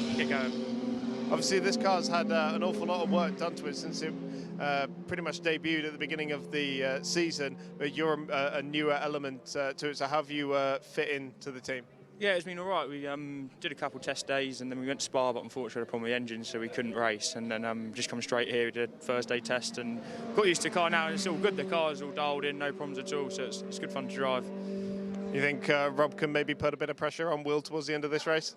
Hopefully he can put his head down and get past him. Well, I don't know where he is now, but yeah, hopefully he can do well. All right, good luck. Thanks for chatting to us. Cool. Let's go back upstairs. Thanks, Chris. So there was Bradley Burns describing that problem they had in that pit stop, and that means they are now 45 seconds behind the race leader, Will Stacey. There is Rob Baker with new front tyres on, so they'll have a bit more grip. But I wonder if that extra grip, Marcus, is going to sort of outset the penalty they sort of gave themselves with that longer pit stop. It's a problem with my spigot rings. That's what it is, as you heard from Brad Burns there. And yeah, well, he's got fresh tyres, but the Lotus is much lighter on its tyres. I would think it's a much lighter car. Being a rear-wheel drive car should help that as well, shouldn't it? You're putting a lot of power through the front wheels of the Golf. And I think cracking machine, very well developed. I think Rob said it was something like 380 brake horsepower. That's what he told me earlier in the year. So yeah, That's a lot of power. It's the most powerful of all the Golfs out there, or Golf derivatives. So there he comes. He's definitely pushing on. Which is why it runs in the A-Class rather than B-Class. Absolutely right. So he comes up across the line. Will Stacey's finally cleared the Sayat, so he's back on it. The gap then, 45 seconds. They're both lapping in the fives. There's Peter Mansfield in the second Rob Boston racing car. So he's out of that one. He is running in 17th, but we'll drop down the order now, making its mandatory pit stop. The gap third to fourth that we've been monitoring is, 5 seconds between Will Beach and Joel Oswick. A slightly slower last lap from Oswick. He had been catching up until that point.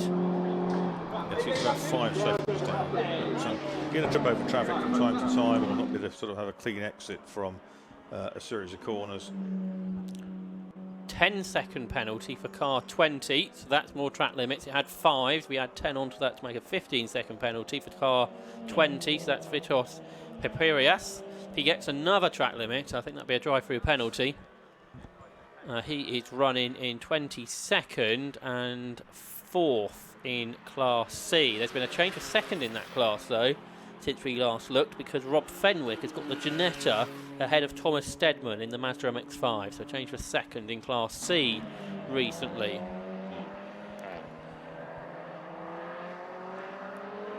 Here are the Class B leaders, nose to tail. So Kevin Glover has been caught by Scott Parkin. So if Parkin didn't have this penalty for track limits earlier in the race, that it would be a truer battle than it is. But if Parkin can get past, he's still got time to pull a 5-second gap out. So the petrol engine car of Kevin Glover leading Class B. Kevin, the 34-year-old firefighter from Lincolnshire, is ahead. Massively experienced Volkswagen Golf driver. 15 years he's been racing these types of cars. He's twice a Track Day Championship class champion. He's raced in the Brit Car 24 Hours in the past as well. And he is ahead then of the championship leader at the moment, Scott Parkin. They're battling for 9th and 10th overall. They're getting past Jamie Naylard's Mini that's back in the race. Ivor Mayers, I think, has run out of fuel, so he's come in and they've relayed back to the Mini. So through goes Parkin. And the only dark side car left, we lost the Audi earlier on.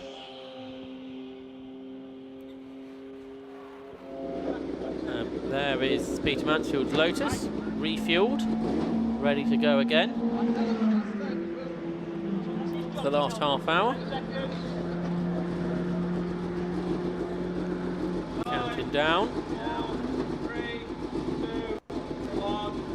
3 minutes is up, so away that car will go back into the race. And he will join in something like 18th position, I think.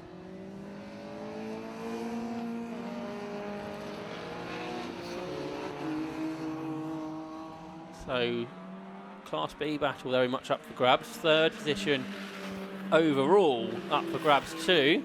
Oh, Gadsby's back out in the compact. He's just lapping those Class B cars. Or trying to pass them. I guess he's not putting a lap on them because he's behind them now. He's in 14th. Wonder if Ian Jones has got back in it, because it's going in the 205s on that last lap. So that might be the case. Martin Gadsby's sort of done long enough in the car that he wanted to. And Ian Jones is going to get back in to finish. And Parkin there almost drew up alongside the leading car of the classes alongside, but no, round the outside of the slower Lotus goes Kevin Glover. The Class B leaders, the petrol-powered Golf ahead of the diesel machine. Different ideas on the rear wings as well. I think the Glover car's got probably a little bit more standard rear wing, and then the sort of the more racing spec for Parkin. But the Parkin car's an earlier era of Golf, isn't it? Looks like a Golf 5 or something like that. It's got different rear lights. The Glover's is a Mark 7. Yeah. Parking's, I think a Mark 6 car Mark from 6. 2010. 5s and 6 look very similar, yeah. 5s had the really natty multi-link suspension, which they dropped because it was too expensive to produce. Right. Great to have that battle then between those two different types of car. Next penalty going out is for number 92. That's another track limit 5-second penalty for Phil Nabb and Andrew Raff. So down to Brundle. Parkin has a look. So I guess he's got to get on with this a little bit because he knows he's got to pull out that 5-second gap. So he can't wait too long. There's not much to separate these two cars. The Jabber Golf that's ahead missed the first couple of meetings, started at Oulton Park and won immediately. And then missed Spa. So I guess it's perhaps a little toe in the water experiment, ready for a full championship campaign next season. See how many class victories they can get on the way. Kevin Glover pushing on, stays ahead. The fastest lap between these two cars are separated by 0.04 of a second, so massively similar. A 5-second penalty for the car in third place now, 27. The Mark Grice and now Will Beach car is getting a 5-second penalty, and they are basically 4.9 seconds ahead of Joel Oswick. So it's a shame we're going to have these races not necessarily on the circuit for positions, but Half an hour to go, just under. These track limit penalties is not immune in this championship compared to many others around the country. So there is Glover, and he's behind. The change has happened. Scott Parkin has got a head on the road for the Class B lead. Down towards Agostini he comes. He's defending, but really what he needs to do over those next 28 minutes of the race is pull out a 5-second margin. And we shall see if he has the pace to do that. These Golfs, particularly in Class B, very popular. The top 3 cars all Golfs, with Chris Plaskett only half a minute behind in third. Through Williams, onto the Bentley straight they come.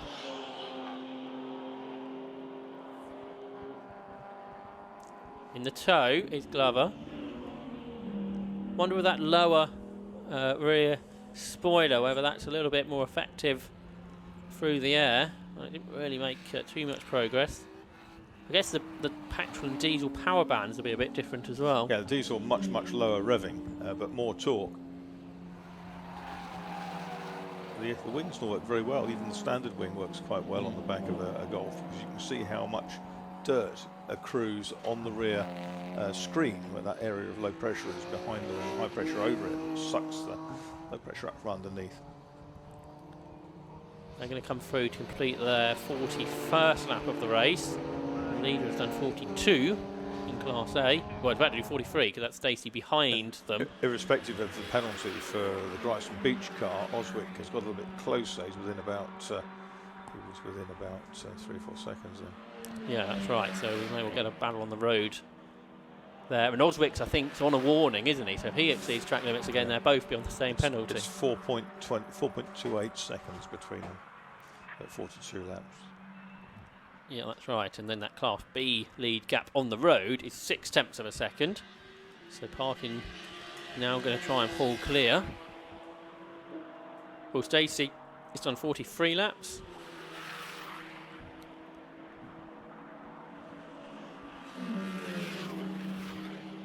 Goes across the line, flashing his lights. Chris Plaskett, who's third in Class B.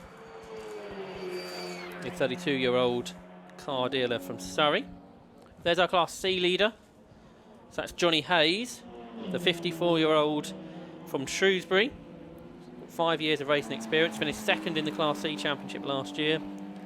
His car's a 1999 BMW Compact, but runs a 2.8 litre engine. It's got it's basically a compact cut car, but it's got a bigger engine, it's got bigger brakes, more stronger differential as well, and a car that's prepared by CRM technology. And interestingly, he's right with David Lawrence on the circuit, who would have been involved in that battle had he not had those issues earlier. So David Lawrence is just trying to score points, while Johnny Hayes is going for a class win, and he's just completed 39 laps. a little way behind. Second in the class is Rob Fenwick. In the Ginetta, he's putting clear of Thomas Stedman's Mazda, who is in third. There's the Ginetta that's fourth in Class B. That's the Chris Webster car. Oh, and then the Mazda behind, that's the car that I just mentioned, which is second in Class C. Class B cars across the line. Parkin was 100th quicker than Kevin Glover, so the pace between them is massively similar. So I guess what Glover needs to do is just keep with him without exceeding track limits, which is easier said than done. But he's been pretty good at doing that up till now. But Kevin Glover, who is second on the road, his teammate Luke Slavich, I think, down in the pit lane with Chris. I'm down at the Java Sport garage with Luke Schlewitz. Luke, your boy's involved in a pretty intense fight for the Class B lead, but of course Scott's got a 5-second penalty. Do you reckon you can hang on to him? Hopefully, yeah. We've just had a bit of a driving issue at the moment, which is driving round, but we've kind of said to him he's got a 5-second penalty, so as long as we can stick on the back of him, we should be okay. And otherwise, has it been a good race for you guys so far? I mean, obviously, both of you guys had to take 30-second success penalties today. Yeah, it's been straightforward, really. The first stint was just about managing the tyres, keeping in contact with Scott, obviously, trying to build a gap from the rest of the Class B cars, and then see what we can do with when he come in, which was why I suddenly sort of turned it on and produced some fast lap times when he come in to get a bit of a gap from him. Obviously, Scott and Darkside Development's proving to be a pretty formidable force, not just for the B class, but for the overall championship as well. What have you got to do to take the fight to them? I think we just need to keep finishing races. We obviously missed the first 2 rounds because we wanted to do Spa, so we run into a bit of a budget, so it's kind of miss those 2 and use those as drop rounds. So every round that we do now, we've got to make sure it's right, which is why I've tried to go for the fastest lap in Class B as well, to get that extra point. It's just trying to maximise what we can out of it, really. Right, good luck. We look forward to seeing how that pans out. Thanks for chatting to us. Well, guys, let's go back upstairs. Thanks, Chris. Good to hear there from Luke, who raced an M3 in the early days of Club Enduro. So good to have him back. And there his car goes, lights ablaze, across the line. And on that lap, half a second quicker was Parkin. So the gap's out to over a second on the road. So that's just under 4 in the corrected times at this point. Guess it's always easier to chase, isn't it, Marcus? So it's not a bad place to be behind. Absolutely, yeah. Apart from anything else, the person you're chasing tends to open gaps in traffic. They see one coming and they probably prepared for others. The gap between Mark Grice and Joel Oswick, 4.3 seconds. So it's hovering around that 5-second margin, which Will Beach has as a penalty to be added to the end of his race. Continue to watch the Class B cars. They're on the infield section. Just over 20 minutes of the race to go. We've completed 45 laps. So we're coming up to 150 miles of racing. Yeah, and the leaders are lapping in 205, 205, 205, 205, Yeah. regular as clockwork. Joel Oswick now 4 seconds adrift of the third placed car. This is the Grice and Beach car. And Peter Mansfield's back in the pits in his Lotus Elise. So he's dropping down the order.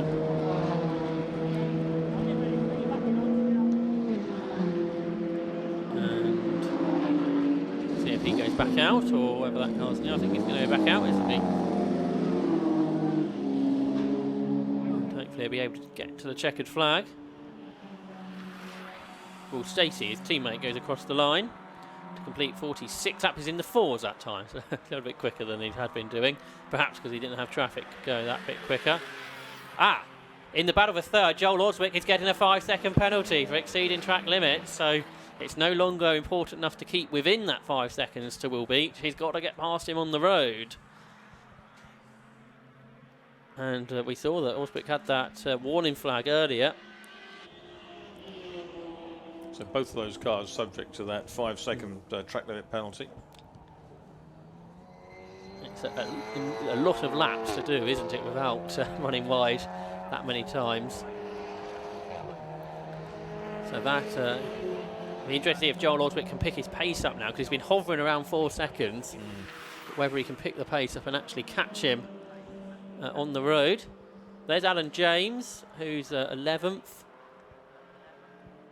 And now what's happened here? Because there's Kevin Glover. It was a slow last lap, a 2:11, and Scott Parkin. Yes, he's dropped a long way back, hasn't he? That must be more than 5 seconds. You heard that Luke Schlevitz said that he was driving around a problem. The problem has come to bite, I think. So it wasn't 5 seconds at the line, but I suspect it's 5 seconds now. So it looks like Scott Parkin will have reclaimed the Class B lead. He's had a second, a third, a fifth so far this season, has Scott Parkin. Is it going to be another win today? There's Martin Gadsby, now possibly Ian Jones back in their car. That's 14th, and behind them is the race leader, Will Stacey, who's 46 seconds ahead of Rob Baker now. A great big rear wing on that car. Big rear diffuser. I think it's got an underfloor aerodynamics as well. And through he goes then to complete 47 laps. 2:05.16 that time for Stacey. There goes Parkin, leading Class B on the road by how far now? A long way, it would seem. That was a 2:13 for Glover, and the gap is 8 seconds. So Scott Parkin now takes the lead on corrected times in Class B, ahead of Kevin Glover. There he is then, Scott Parkin, championship leader by 15 points coming into this weekend. There's 2 rounds to go after this at Donington Park and at Silverstone on the Grand Prix circuit to complete the season. And you count 5 of your 7 scores. So this is going to put Scott Parkin in a very good place heading to Donington Park in the championship. Down into the hairpin at Agostini. He comes then in 89. Oh, the big cloud of dust ahead. The car just stipped a wheel and a tyre out over the dirt there. Easy to do on a quick corner like Hamilton. Named after the 7-time Formula 1 world champion. Williams this corner, another Crate Motorsport name. Multiple Formula 1 manufacturers champion, of course. And then the Bentley Straight, which is I guess more of a sports car brand, isn't it? Multiple Le Mans victories. That's great to have all the way through British Motorsport. Great corner names to talk about rather than... And Brundle and Nelson there. Nelson, I think Nelson Piquet rather than Admiral Nelson, who came from the county. I think it is Lord Nelson, which they named. I think it is for the county. That one. He didn't race here though, did he? No, did he not? No, Nelson didn't race here. Whoa, that's a big slide for the BMW. Came out there. Is that the Sabiani car? Yes, it was. So that's our Class C leader by about 1 minute and 45. They've got a big class lead. But obviously still pushing on. That lap last time round was a 2:18.3. Best lap of the 2:16.5. Scott Parkin's got a load of traffic to deal with. There's a drive-through penalty board being prepared for car 20, I think. That's Vitos Papirias, the Lithuanian. We mentioned that he was exceeding track limits. If he did it one more, he'd get a drive-through penalty. That is what's coming up now. 97 is in. That is the Lotus Elise this weekend, driven by Daniel Jude and Mike Rayner. Mike Rayner at the wheel, Dan Jude there working on the car.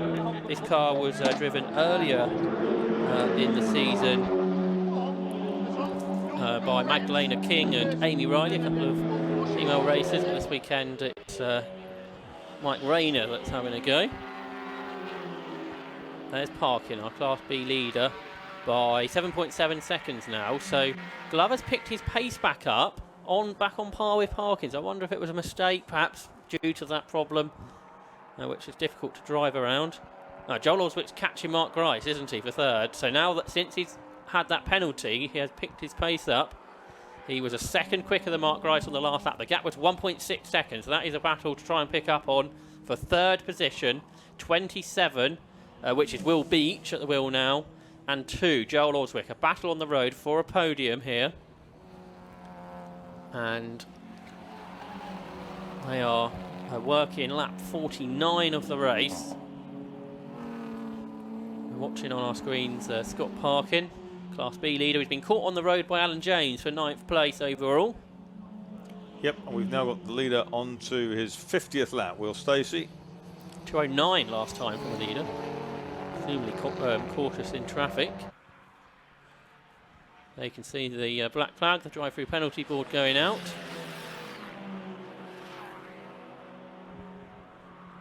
As the leader goes through, there's the Lotus that is going. That's Alan James has just passed Scott Parkin for 9th place, going up towards Richards Corner. A bit more power in a Class A car.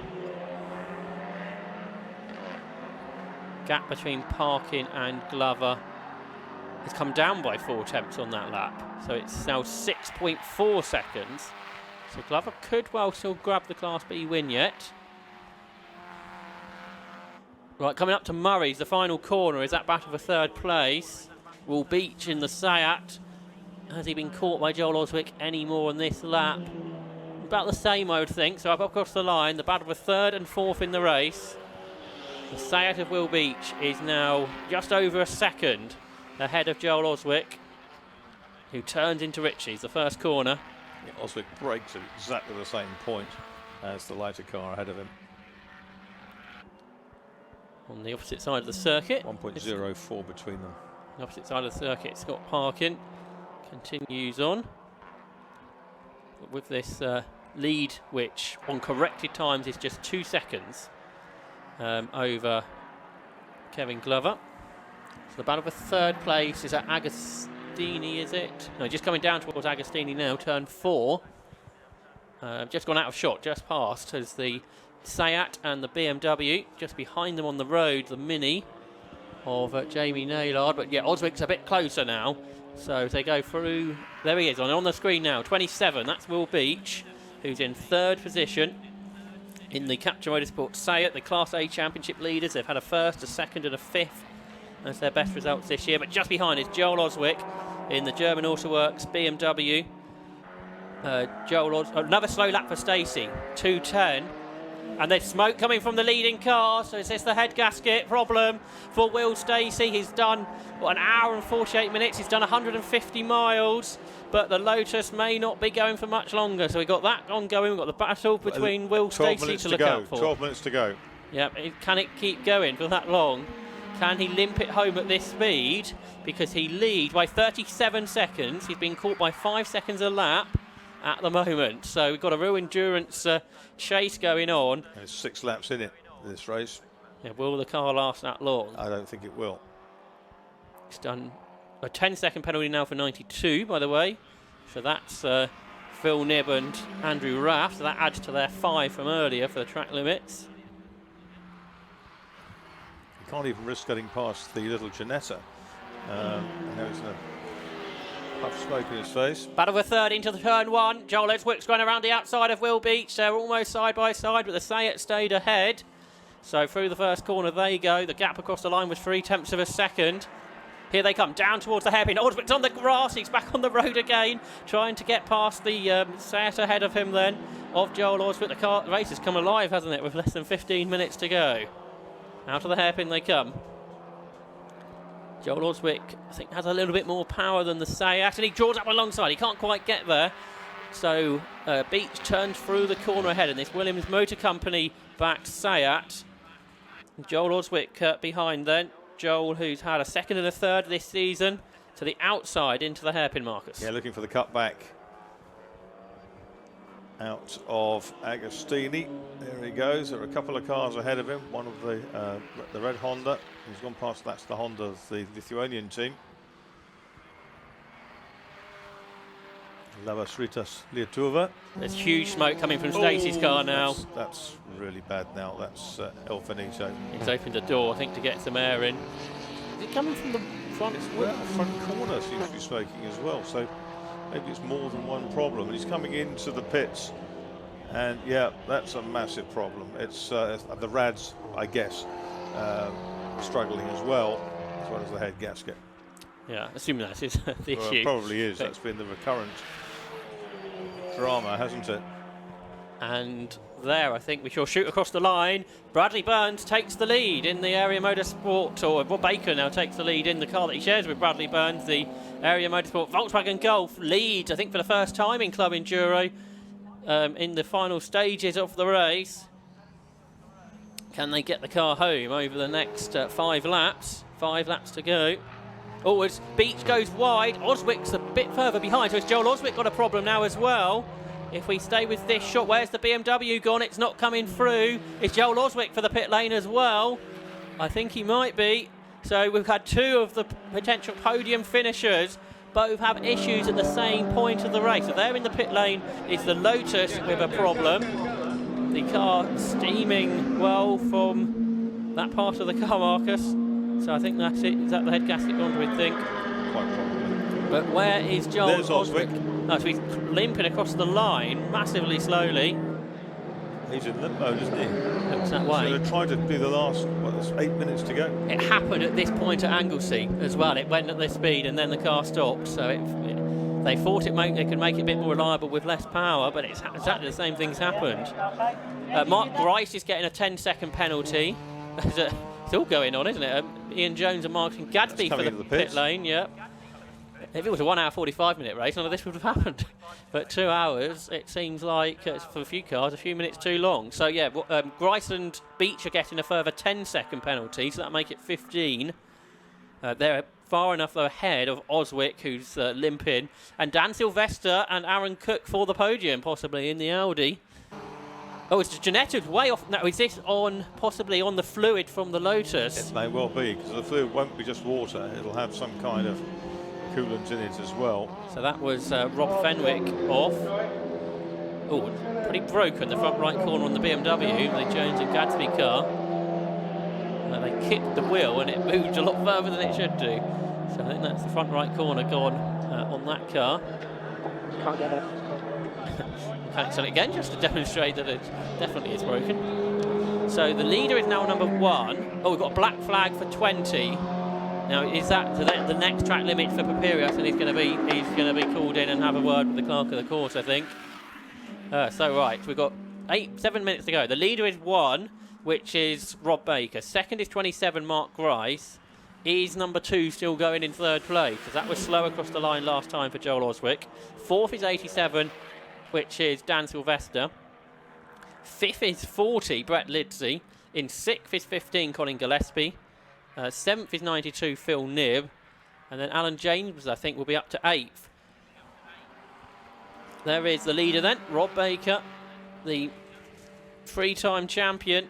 He's won the last 3 championships this year. It's going to be a much harder feat to achieve that. In a new car for this year.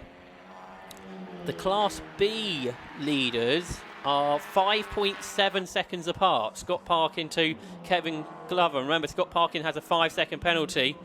So that is very much on the Class B win. There is Oswick. He's only made it to Agostini. So it's taken, a good couple of minutes for him to get through 4 corners. Yep. So he might get the car back to the pit lane, but you do score points in the championship if you complete 50%, even if you don't finish taking the checkered flag. So you still score points, but obviously the podium was on there and it's not going to happen. For Dan Sylvester then, he's into 3rd. And I think we've only got 3 cars on the lead lap now because of those problems for the front runners. There's the BMW, it's still moving, but it's dropping down the order. Brett Lidsey. Oh, Brett Lidsey's still on the lead lap, so we've got 4 on the lead lap in 40, the M3. In the car that James Collins started. So that car's into 4th.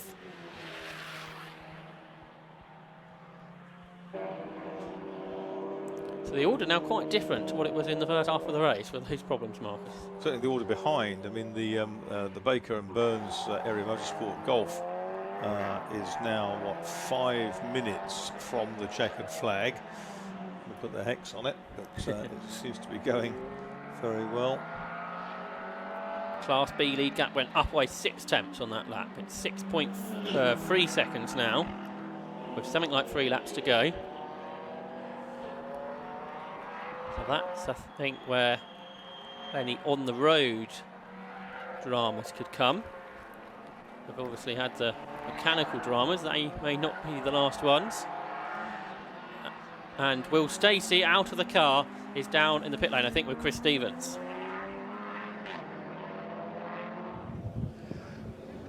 Will Stacey, I mean, racing can be so cruel. What happened?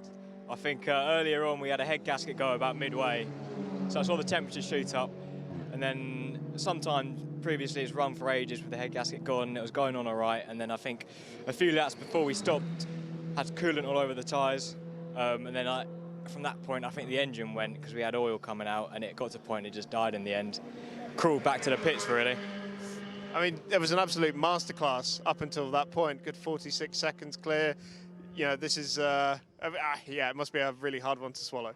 Yeah, I mean, whenever it works, we're very quick. So I knew all I had to do was sort of get a clean first few laps, get past the Golf, and just sort of gradually put the laps in. Because I knew that they were quick in quali, fairly quick, but obviously they were on fresh tyres and everything, so that helped them. Whereas we could do that pace on older tyres. So it's quick round here, and I just had to be consistent and not do anything crazy. But unfortunately, the car didn't quite make it. You're remaining fantastically composed on what must be a very frustrating day. But hey, look, we have a few more rounds left. I'm sure you'll get them next time. Yeah, we've got a couple more left. I think we're now got to the point where we run out of drop scores. So if we want anywhere in the championship, I don't know how it works with other people's positions because all of them we've done, we've either won or not DNF'd. So maybe we're in with a chance. I'll see how it pans out. Hard luck, mate, but yeah, get them next time. Guys, let's go back up to you. It looks like the number 2 is about to come in as well. Yeah, Joel Oswick has not made it. He has stopped on the back straight, so Joel Oswick's not going to take the checkered flag either. There's just under 3 minutes of the race to go, and Rob Baker is working lap 55 of the race, and he leads by 48 seconds over Will Beach, who did a slow lap last time, a 2 minutes 14 for the car in second position. But a decent gap, I think, he has over Dan Sylvester, although there is a 15-second penalty overhanging the second place car. So probably can't afford to do that lap time for the last 2 laps of the race, I think we've got. On the penultimate lap is Baker, so it's going to be a 56-lap race. So there goes Sylvester. He is, 30 seconds behind Grice, but that comes down to 15 on corrected times. There's our Class B leader, Scott Parkin. He is now 7 ahead of Kevin Glover. So the last couple of laps he's pulled that gap back out, so that on corrected times is just over 2 seconds. And he's 8th overall now. Yes, yeah, so we've got Scott Parkin, 89. This is past obviously Oswick and Stacey, who both failed at similar times. And slow on the road as well is 88, which is limping home. That's Joe Williams, who is 14th, but trying to get it to the flag. There's only quite a few cars. It does feel like an endurance race, doesn't it, this last 15 minutes? Does. The checkered flag's gone out, so I think because we're running out of time here, the checkered flag has gone out then to our race winners. Congratulations to Area Motorsports. Bradley Burns and Rob Baker win a 55-lap race. That's 165 miles of Snetterton. Congratulations to them. A great race. Great to have no interruptions. So it could play out in true form over the 2-hour period.